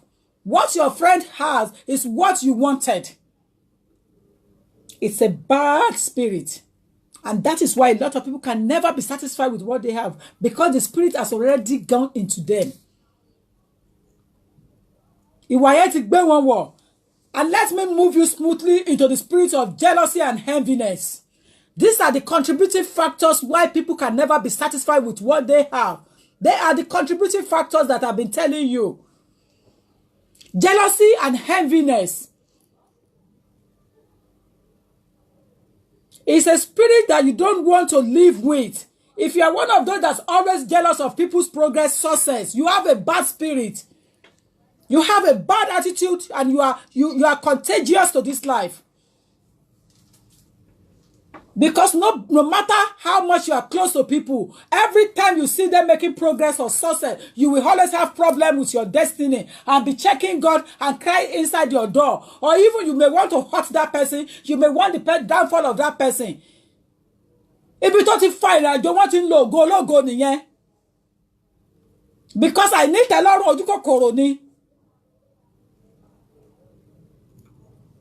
When people are not contented, they are not satisfied with what they have. If it's one material kiri, one round the first see. And the person you are having a relationship with that you are close to is a jealous person, is a jealous rat person. Of course, anyone who is jealous and envious of people has a bad spirit. And so that they can inherit what you think you don't like. Their attitude and spirit towards life is that they want to have what you have. So as a result of that, they want to take you off the track. They don't care. Because they believe that you are not supposed to have what you have.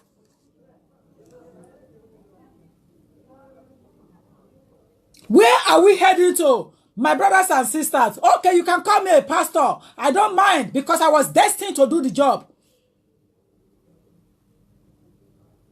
And I always collaborate with pastors. So any pastors that want to collaborate with me in my speech, I am ready to work with you on your church. If you want to move it forward in a better way, I am ready to be your guest speaker. Because the world we are living today, it needs to be properly put together. A lot of people have lost the decorum. They've lost focus. They cannot even keep the focus anymore because they don't know what to do. They have been totally controlled by the spirit that we cannot even want to mention here.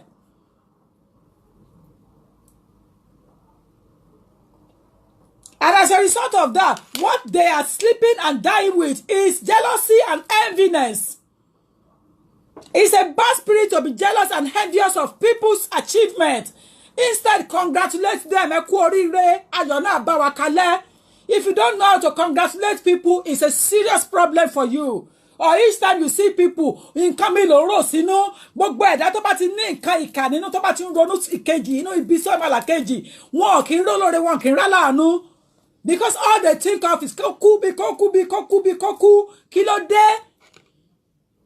Ọlọ́run dá ọmọ ènìyàn tán inú ẹ̀dẹ̀ bàjẹ́ pátápátá. Wípé why have I done this?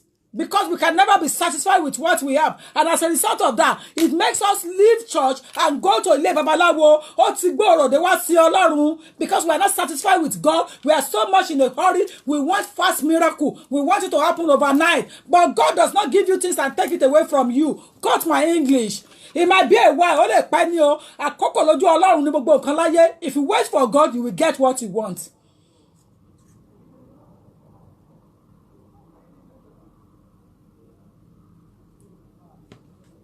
A lot of people have lost that decorum. Envious. I will call it a blessing for me that I never get jealous or affected of anyone's accomplishment because it's a blessing for me. I will call it a blessing because I don't even notice it. I will never be jealous of anybody's progress. Rather, it is not my thing because I have so much in my bucket to cater for. So why would I have time to think about your one and live your lifestyle and leave my own behind? No. Mi ò lè gbé ayé aláyé. It is not possible to live anybody's lifestyle because it's not possible. I cannot be somebody else. I be myself. Many times I go to Nigeria, a lot of people don't know that I'm around. A lot of people don't know. Even anywhere I stay, they always give me my kudos and say, and you said you are from overseas. I said, yes. And you are so quiet like this. And you are in a hotel at all. But it's only your secretary that come and see you. I said, yes. Oh, Jack be ole cook be. But some people, they'll never be satisfied. They're living a fake life. I've managed to train people in Nigeria. I said to them, I said, listen, those that come from overseas to come and show off and you are copying them, they are living fake life in Nigeria. It is not the same life they live in London. It's a fake life. So when you see people on ground, you that are in Nigeria, in overseas, and you want to emulate them in a wrong way, you are losing your senses. You are stupid. Because it's not the same style they live in England. It's a show-off life. They can't live the same life. They are living that fast life because it's only 2 weeks holiday. Toba 2 weeks, if it's more than 2 weeks, many of them will borrow money back to England. Because it's a fast life and it's a fake life. If you don't learn how to wait for your time, it makes you be envious of people all the time and question God. And God is not anybody's mate to question at any time. God is not your mate to question. You cannot say, Oluwa, kilo wade to wash aye mi bai. No! He doesn't do a year back on. He what he call check ere. When you are not happy with people moving forward, people making progress, then you question your life all the time. You live in sorrow. The only way to move life forward is to take your eyes off from anybody and be happy with them and pretend as if one can not 15 naira, not 15 naira. Not 15 naira, not 20 naira. Waste the word to not 15 naira. Ija osimbe. I can befriend anybody. I can go out with anybody at any time and be your friend. It doesn't mean that I'm going to be stupid and daft and compete with you in your spending. Or if you want to be stupid and compete with me in my spending, let's carry on.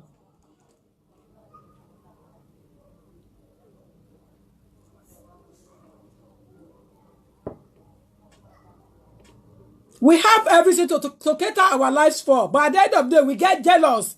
When we see someone doing really well in their lives, we get jealous. The question I'm asking is, why do we have to be jealous? Because it's a contributing factor to the reason why we can never be satisfied. Why must we be jealous of somebody doing well in their lives? Somebody making progress. Why can't we do kudos to them? Why can't we congratulate them? Ebalayo yayo. You understand? Why would you say that, oh, Oma, no need, but oh no, because you have had a friend Larry Jumilo? Or why do we say that, I ought to that back, where I could get the opportunity? But no, you are not the creator of that destiny. Anybody can get opportunity at any time. God does not, in relentless of age or anything, God doesn't care about your age, your anything. God help those who want to help. Because it's about time. And when your time has ripe and God is ready to lift you up, nobody can put you down. I must categorically tell you that I have been in a situation whereby people have made an attempt of my life. They have made an attempt to pull me down. But at the end of the day, they make losses. They make losses big time. Big time. Because anything Ọlọ́run bá ń ṣe tiẹ̀, ta ló lè dojú ìjà kọ?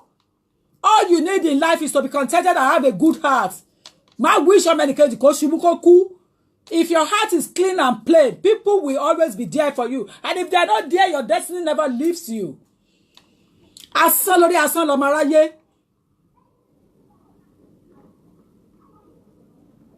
If they're not there, your destiny will always be there to ratify things with you, to lift you up, to assist you, to help you. The spirit of jealous is a problem. It's a bad spirit. Enviness is a bad spirit. It doesn't matter even if it's your best friend or relative or anyone or your neighbors. Basically, anyone that you know of, congratulate them when they are making progress. One day, there's going to be your turn. One day, it's going to come to your turn. The spirit of jealousy and enviness happens in a family, between brothers and sisters, between siblings, between cousins, between anything you want to talk about, between friends. And sometimes it's even happen between husband and wife that makes husband not allow her wife to progress in education, thinking that if she's able to get a good grade of education, she's going to go into labor force and become successful and want to control me. Rara, Toba Kunko, who is going to take care of the children? What will be, will be. Toba Kunko, it is not every destiny can anybody control or put down and say, no, I am the husband. You cannot go for education. No. What if you die? How do you think your children is they going to make it to the world? How are they going to have better education? I was looking at one of the videos, one throw around. We pay a widow, the husband died, and the life becomes so hopeless for the woman. It's because the husband failed her. The husband failed to empower her when the husband was alive. Out of that is where the husband failed. And that's what made this woman suffer after the death of her husband. Many women suffer after the death of their husband because of their husband's jealousy. The husband failed to empower them when he was alive and failed to understand what they are good at and encourage them to pursue it. And when they died, then everyone made you add the technical. Tomati at 20 technical should be bada. Oh, why the back of the boy you come back cinema toro fun. Come and bear off, come and say handbagging. Kotole no matoma we lost school. Is it not a shame to the family of the husband? Because it was their son's fault. Out of jealousy.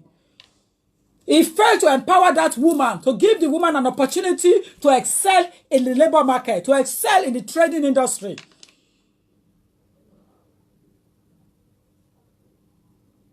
So of what use at the end of the day? What is the family's gain? Is that not a shame to them the way the woman is now begging, arms begging, looking for opportunity to train that child to higher institution because there's no job. Why can't he? There are many women that their husband have died and they are still doing well in the labor market and pretend as if nothing happened because the husband has already empowered those women in his lifetime. A lot of people failed because of enviness. The problem, most of the problem between brothers and sisters, between siblings, is arrowing of jealousy. Ask me again, it's arrowing of jealousy that is between them. Because go back to the Bible and see the journey of Joseph and his 10 brothers. His brothers were envious of his success as a result of their father's stupidity.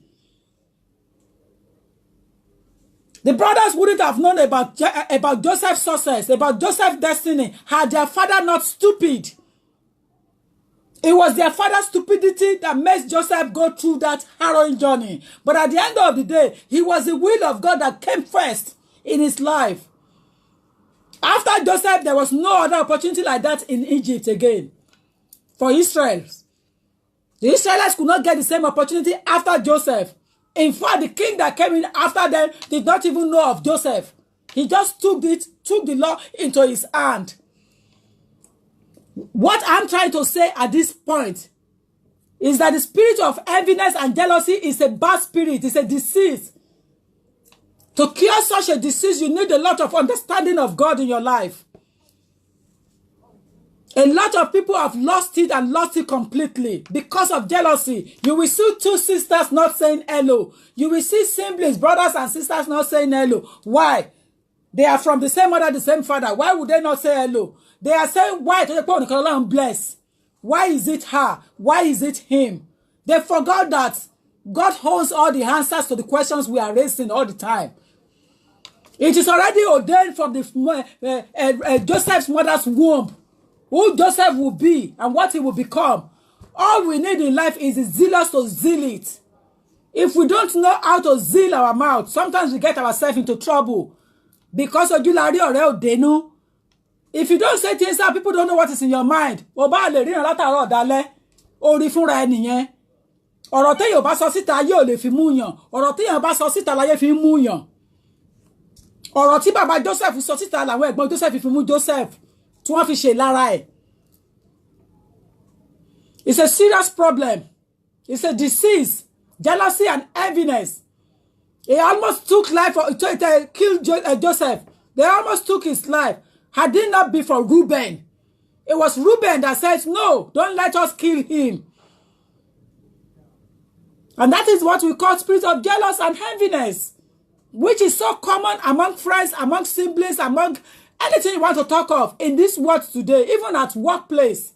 It's a common problem. And it's a contributing factor as to the reason why people cannot be satisfied.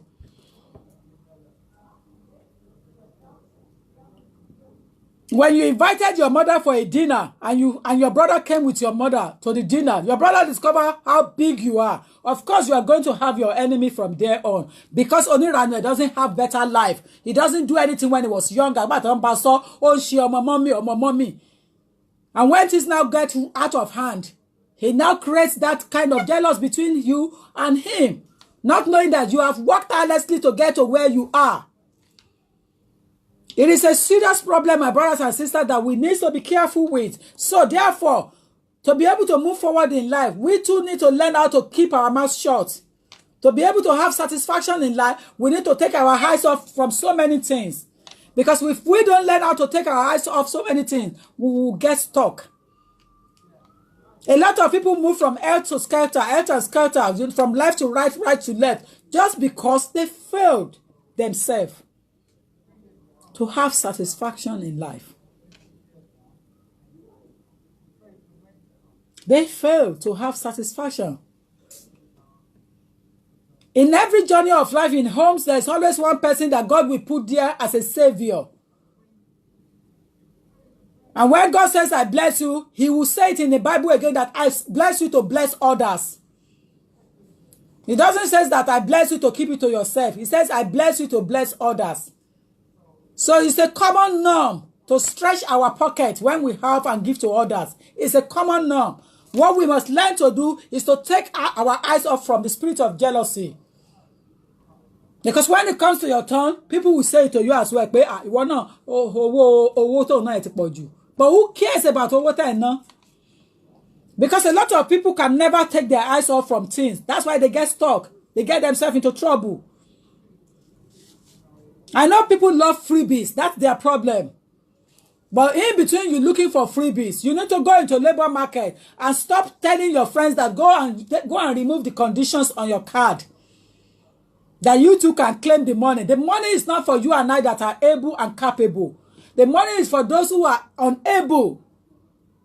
Those who have some kind of disability. Those who cannot go into labor force, to join us in the work market. Those are the people that the money is there for.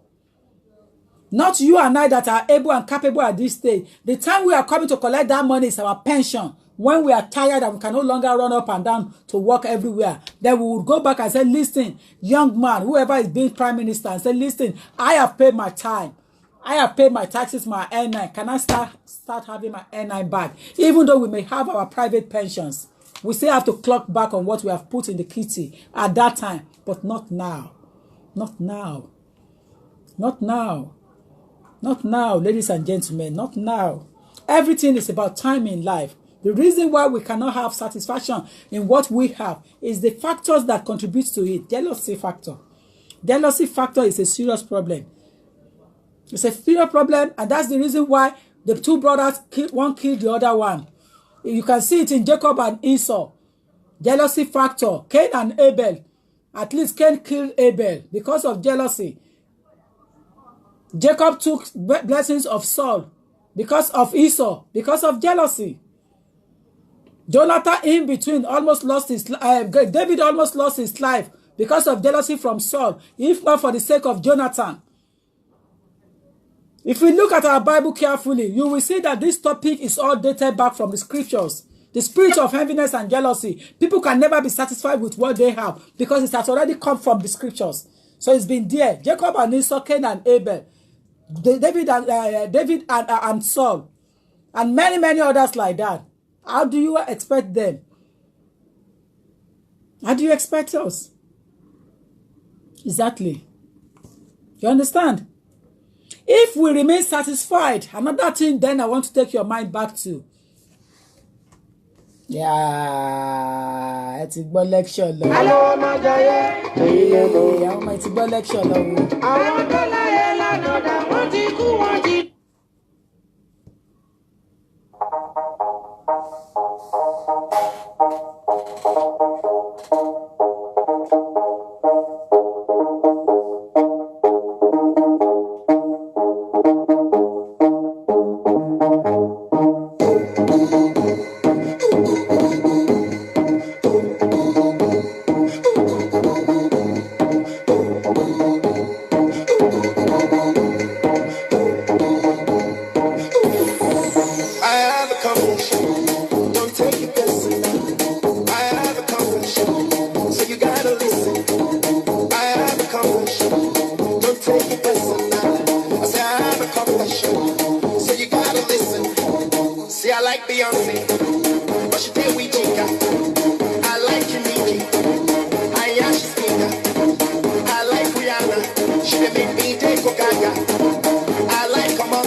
Adiola, welcome on board.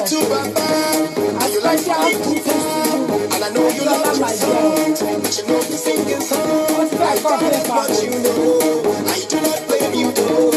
You wanna argue, you know it's wrong, but the truth is that you're just an Oliver. You're just an Oliver. You're just an Oliver. You're just an Oliver.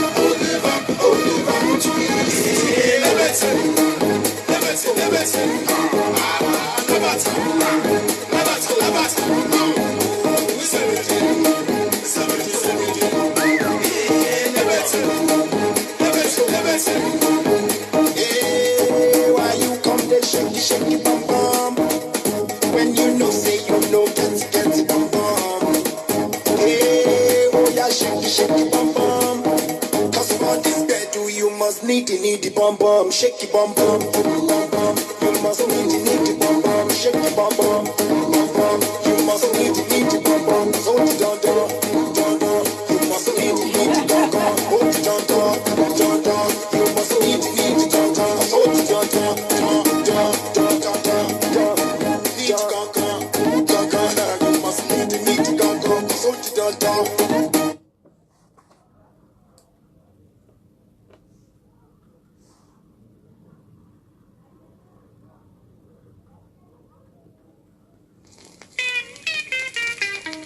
So let us round up before I leave you with the music. Let us round up.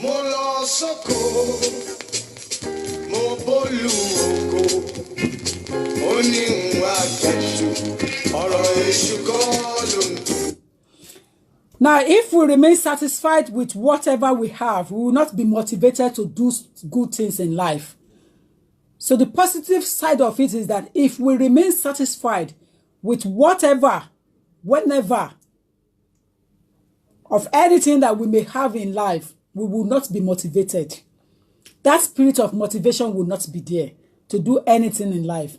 So it is a normal thing. It is a norm for us to be hungry as a human. It is a norm for us to be hungry for success, but not in the course of it to hurt anyone when we are going through that journey. Because of course, those who are really hungry and desperate for success, some of them are ruthless. They are ruthless. So I disagree with you in that aspect of your ruthlessness. Some people are so ruthless in the course of that they want to make progress. They don't care. They don't care. But that's not the way to do it. That's not. If we remain satisfied with whatever little we have with us, we will never go ahead in life and we will never evolve. There's no way we can evolve. See, if anyone is asking you to remain satisfied all the time, you should know that they are your enemies. There are certain things that is so impossible. It is so impossible for you to be satisfied with. And that's success, moving forward in life. So you have to continue to excel in your hustle. You have to put yourself out there and continue to hustle. I remember when I first started this talk on social media, radio, television, television. I know that a lot of people are saying, line. Go on social media now. I'm a role model. I'm a pace setter. Go on social media, go on YouTube. You will see lots of lawyers that have come out to come and start encouraging people. Come out there.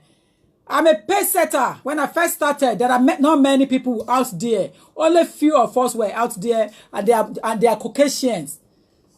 You know, they are Caucasians and some of the Asians. Not many black people. Because for you to come out and come and showcase what you are good at, you must make sure that what you are saying is the truth, and what you are preaching is what is what you are selling in your office. You don't come and preach something different outside because in the name of hustle. And when people come to your office, you deliver wrong thing entirely. One buy that lórí social media, one waste there than be into the bullets. They will waste you overnight. Honestly, they will waste you overnight. When you are coming out on social media in my position, in my capacity, you must be real. Let me tell you, what you see is what you get. The only difference in what you are seeing is that people come to my office and say, I am more beautiful in real life than on the page, than on the Facebook or any social media, and it's Facebook camera. That's the only difference. What you get, what you am saying is what you will get when you come to me. I talk the same way. I don't talk differently. And when I'm in court, I talk the same way, but I caution my tongue because of the judge's impression, so that they don't take me and say you are rude. And they want to file against me because they don't take nonsense. So everybody have to put themselves together when you come before thee. But other than that, believe me, what you are getting on social media is what you will get when you come to my office. You're not getting anything different. It's the real. The Home Office have tested, anybody have tested. That is what you will get. Anybody, Social SRA, Solicitor Regulation Authority, Office of the Immigration Commissioner, Home Office, anybody, what you see is what you get. I am not coming to show off anything. I am coming to remind myself what I have studied in law and share it with the public, with the world. At the same time, in my chat show, I'm also sharing my skills, my knowledge in public speaking as a guest speaker. So I share my knowledge. Come what June now, I'm going for a public speaking training again. So I am not just ordinary. Apart from being a lawyer, there's also a second job next to it, which is why people invite me to come and talk in their church, in their school, in their team. I'm a public speaking person. So as such, I cannot step on toes. Anybody can invite me at any time. I will answer you as long as you pay me to my account. So I know what I am doing. And I don't step on people. I don't disturb people. So you have to be hungry for success in a way that you know that this is what you want to achieve. You must be hungry for success. Not hungry for success is a problem. So there is no way we can be satisfied with what we have in that aspect as a human, because we are always hungry for success. It is not for us to strive to get better every day, but we must always remember to pay gratitude towards the things you already blessed with. This way, you will end up having a positive life. You must always remember to pay gratitude towards things that you already have. By this, you will end up having a positive life. You will end up having a positive thinking towards life. Always remember, negative mind can never give you a positive life. So many people want to do things, they are full of negative thoughts. They are full of negative thought. If you are someone that always live in negative, you can never strive to success, because life already is built on a stream of risk. Everything in life is about risk. So it's already there on risk. And if you're not ready to take risk, then it means that you cannot take a step forward. You understand? It means you can't take a step forward. I don't mind taking risk. I take risk so many things. I take risk. Oh yes, I take risk. And I spend money on a course that needs that spending money on. And something that doesn't worth spending money on, I don't put my penny towards it to bet it. I don't put my money towards it. So what you must always live on in life is the attitude of appreciation, gratitude to life, gratitude towards the things you already blessed with. With this way, you will end up having a positive life. You must always remember, negative mind can never give you a positive life. So if you are one of those that are full of negative thought, it's going to be difficult to achieve success. It's going to be difficult to strive to success, because your mind always is negative. You are always thinking negative. Èyàn ló fẹ́ ṣe nǹkan, ẹ máa sọ pé má lè ṣe, kí ló kàn bẹ́ẹ̀? Kí ló kàn bẹ́ẹ̀? Let him or her go for it. Tó bá ṣubú, if he fall in between, he will learn or she will learn how to stand right again. If you don't fall down, you cannot stand right. It's like a child that is crawling. Try to stand up, fall down, and stand up. Do you think I get to this stage overnight? I have bashed it through so many times. I have taken risks. Even in those days when we used to drive without driver license, we have taken risk. Is it not by risk to drive a car without driving license in the 90s? And the driving instructor that is are testing you for the exam, they will have known that you are a good driver, but you have been driven without driver license, so you are a bad person. But when they see your maturity, the way you handle difficult situation, the way you handle panic, you don't go for panic at the roundabout. When the trailer cross through, you instead of you to panic straight away, you just slow down, you ease off on your pedal. Then that is how they know whether I'm going to pass you or not, because you are taking him through a difficult situation on a risk level. Life is about taking risks, but you must always have a positive mind. If you don't have a positive mind to life, you cannot move forward in life. Everybody, some people are so scared of making progress. Some people are full of negative thoughts. Le barren. Dangerous. If you are not there, how would you know the type of person the person is? If you're not there, báwo ló ṣe fẹ́ mọ lóyàn tó jẹ́? Ó ní àkíngbókèrè níyì. Súnmọ́ mi la máa mọ̀ ṣe ẹni. If you go there and you get hot, why the sapada? You return back home. Ọmọ onínàkúnà ni. Ọmọ onínàkúnà, ó máa padà sílé at the end of the day ni. Nígbà tó bá ti ná owó tán, á lọ bẹ̀ bàbá ẹ̀ ni. That is life. It's not a big thing. Life is full of taking risk. But you must always have positive mind. A lot of people lack that decorum because they're full of negative. Malaysia. I remember when I wanted to put application in for one of my clients. She was full of negativity and said, the money I'm going to lose, money, whoa. I don't want to deal with somebody full of negative thought. Go back and give it to another lawyer. I am not hungry. Then she started begging me and said, no, lawyer, that's no, I don't have the time. I work on positive and God is with me. If you have not met the rules, it's a different matter. You have met the requirement, you have met the rules, I have assessed you and I know you are going to succeed. But if you don't work along my positive attitude, how am I going to take on your case? Even though you met the requirement, if you have a negative attitude, home office might refuse them and they will look for tiny thing. Rules, yeah. They can say that she has come to the country without passport.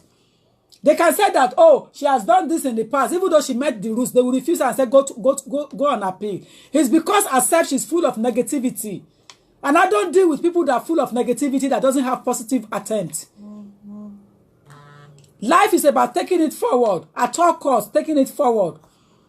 Ladies and gentlemen, I want to encourage you with this speech today that it is a normal thing for us as a human being not to be satisfied with some certain things in life, which is progress and success, taking risk, having positive mind. But at the same time, it is not for us to be satisfied with whatever we have, contentment. Because if we are not contented with what we have, we are going to be wasting time, wasting money, parabolating, moving around from one place to another, changing lanes that are not necessarily changing. You see, in as much I'm very careful with what I say not to offend people, I still want to encourage you at the same time that the spirit of satisfaction is very, very important. You must be satisfied with whatever you have. And that's the only way to face whatever comes to your way. Whatever comes your way is the only way you can face it. One of my hotels that stays in Nigeria says, you are a lawyer in England. Legba mopole, legba bodyguard, legba kinikan. What for? Ṣé mo pààyàn sójú ọ̀nà tó fẹ́ máa gba mopole ni? Àwọn lọ́yà ẹgbẹ́ yìí, when they come to Nigeria, they have mopole going through their staying at the front of their hotel. I said to those hoteliers one day, I said because owó olówó náà gbà ní London ni unsuccessful application not to collect owó lé lórí òun náà lọ ná ní Nigeria. Ọlọ́run á dẹ̀ gbà lọ́wọ́ wọn padà. I don't waste money. Why should I get mopole? Mo pààyàn sójú ọ̀nà ni àbí mo ṣẹjọ́ kan tí mi ò kí n ṣe? No. Iṣẹ́ mi ò lé mi káàkiri títí iṣẹ́ mi máa ń fi mí lọ́kàn balẹ̀ ni because I make sure that I give correct advice. I advise at the right time. I tell you not to put the application in. Wait. Spirit of satisfaction, that is what put me in practice. And it's what's still taking me on. I remember many of us that started the race together as a solicitor. They have shut them down. One, they practice more. I was reading the Law Society Gazette one day. And I saw a lady that we both qualified together. They have shut her down. SRO ti close ẹ̀ down pátápátá kò lè practice mọ́ lórí owó conveyance owó báǹkì tán ni wọ́n gbé. This is a lady that was very quiet when we were doing training in those days. But unfortunately, she has been shut down. She can never practice again. Want to scrape her off. because she's never satisfied with what she's got. Ojú kòkòrò ọ̀kánjúà, mo fẹ́ dogun, mo fẹ́ dogójì. Ilé mélòó la fẹ́ gbé. All the houses we built in Nigeria, we bought in Nigeria. How many of them have we slept inside? This Nigeria that I went, I traveled to Oyo State. I was in Lagos State. I traveled to Ogun State. I traveled to Osun State. I traveled 4 states. And all those 4 states, I have things there. How many of them am I going to sleep? How many of them? Ìyẹn wá sọ pé wo wà satisfy. Ṣebí ká ti jẹ oúnjẹ tó dá mẹ́ta lọ́jọ́ ní oríṣi mẹ́ta. Ká dẹ̀ wọṣọ àsìkò. Kí skin wá dẹ̀ dán. Kára nǹkan tó dá. Kára nice tablet. One well woman sínú wa ká lò. Ká lo cream tó dá. Ká dẹ̀ ṣe rí mẹ́gbẹ́. Is that not all we need to do in life to make ourselves happy?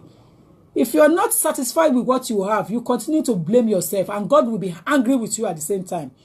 My brothers and sisters, I want to leave you with that. Be contented with what you have. Satisfaction with what you have.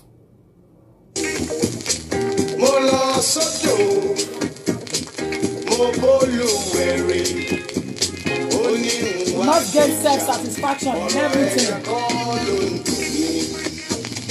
In order to gain self-satisfaction, you have to stop looking everywhere. You have to stop looking everywhere. To gain self-satisfaction, you have to stop looking everywhere. The less you do, the less you bother about others.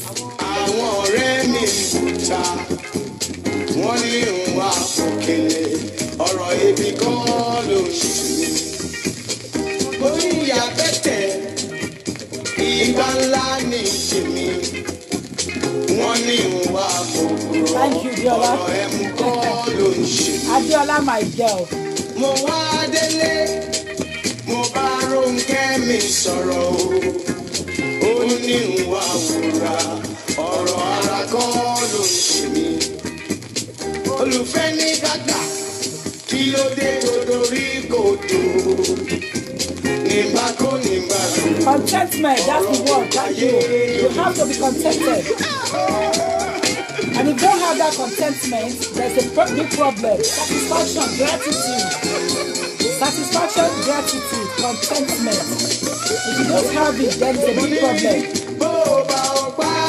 Thank you, all I do is that I need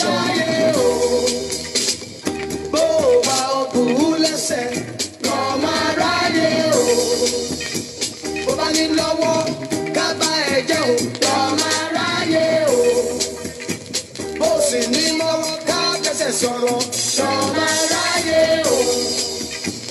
Oníwà tó dáadáa kábà ẹ̀jẹ̀ o. Ṣọ̀mọ́ ráyè o. Bíwà ẹ̀ ò sì dá káyẹ̀ra fún ẹ o. Ṣọ̀mọ́ ráyè o. Contentment is a verb of it. Oníṣẹ́ tó dáa kágbà mọ́ ẹ lọ́wọ́ o. Ṣọ̀mọ́ ráyè o. Bó o sì rí ṣe káfí ẹ̀ ṣe yẹ̀yẹ́ o. Ṣọ̀mọ́ ráyè o. That's just the word. Oníyàwó tó dáa kábà ẹ̀fẹ̀ o. Ṣọ̀mọ́ ráyè o. Bíyàwó ẹ ò sì dá káyé mú sí ẹ o. Ṣọ̀mọ́ ráyè o. Thank you, Kelly Ben. Ènìyàn bí apàrọ̀. Ilé àgbẹ̀ wá sáyé kí la fẹ́ gbé lọ. Contentment is the key. Ìjàre Kẹ́sìrú Adéníkẹ́. Contentment is the key. If you're not contented, what you have, what you suffer. Ìtẹ́lọ́rùn ni bàbá ìwà. Satisfaction, gratitude, appreciation. You have to have that. You have to gain self-satisfaction. Gbogbo ẹ̀rọ ló máa ń ṣe báyìí kó máa ṣe kò ṣe for sometimes in life. You ask God to give you that spirit.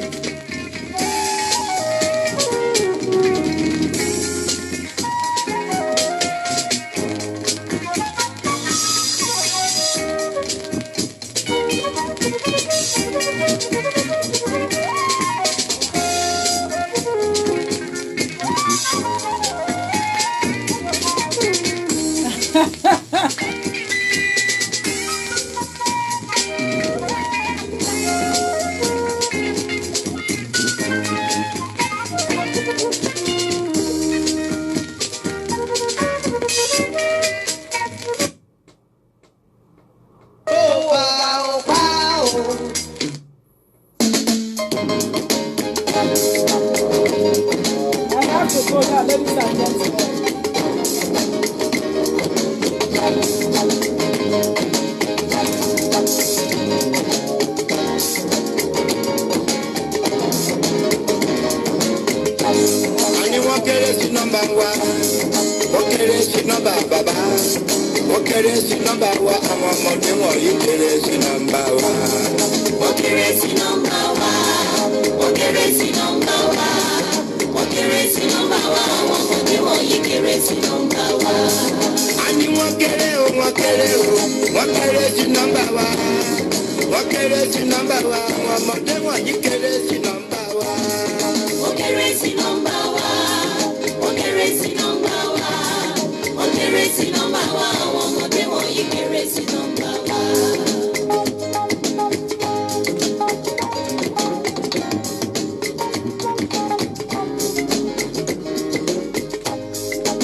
Thank you, T. Olufunke. Thank you, Princess Adeoli.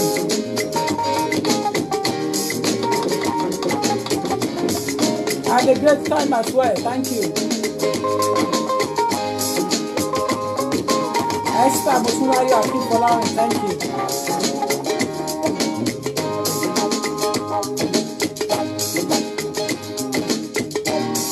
Adelawo Adejoke Adetunji. Princess Adeoli. Ẹ̀ṣinwó Adetunji. Tó bá fún wa lọ́mọ rere fún wa lówó tàbí ṣìkẹ́ wọn.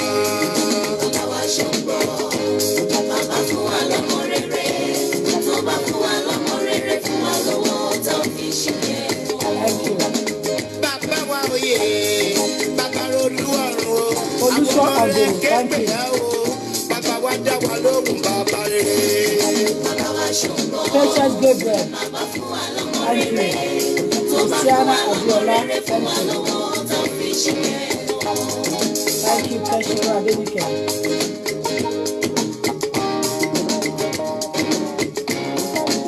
For some of you that want to go on a pilgrimage, for those of you that want to go on pilgrimage in this year, October, with TK Travels,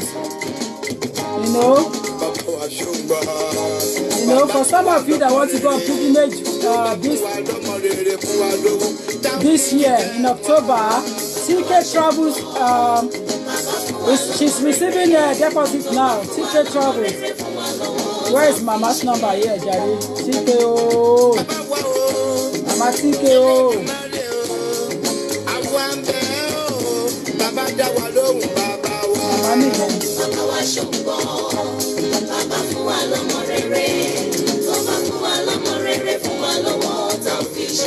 Okay, let's continue.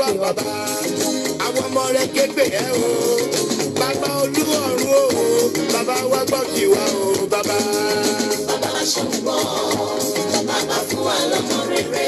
Yes, ticket travels is 07958 287. Yeah, ticket number is 07958 287-181. TK Travels is in charge of those who want to travel to Israel in October. So if you want to travel to Jerusalem for pilgrimage this October, Ejire Ara Isokun Edujobi Mama ló wà ní in charge àwọn tó ń kó lọ ní October ní London from United Kingdom.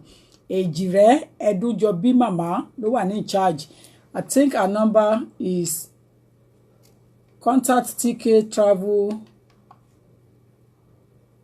Contact TK.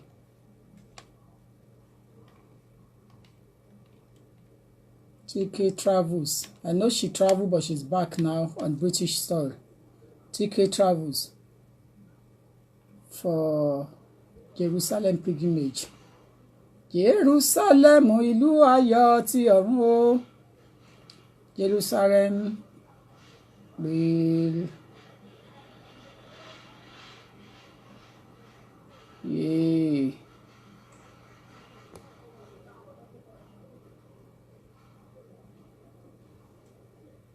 pilgrimage. Yeah, you contact her on 079079558. My understanding is that some people are already paying their money, which is very good, because you might be thinking it's around the corner. Boshi jina jare. Koma jina mo 181. Her number is 07958287181. That is Mama TK.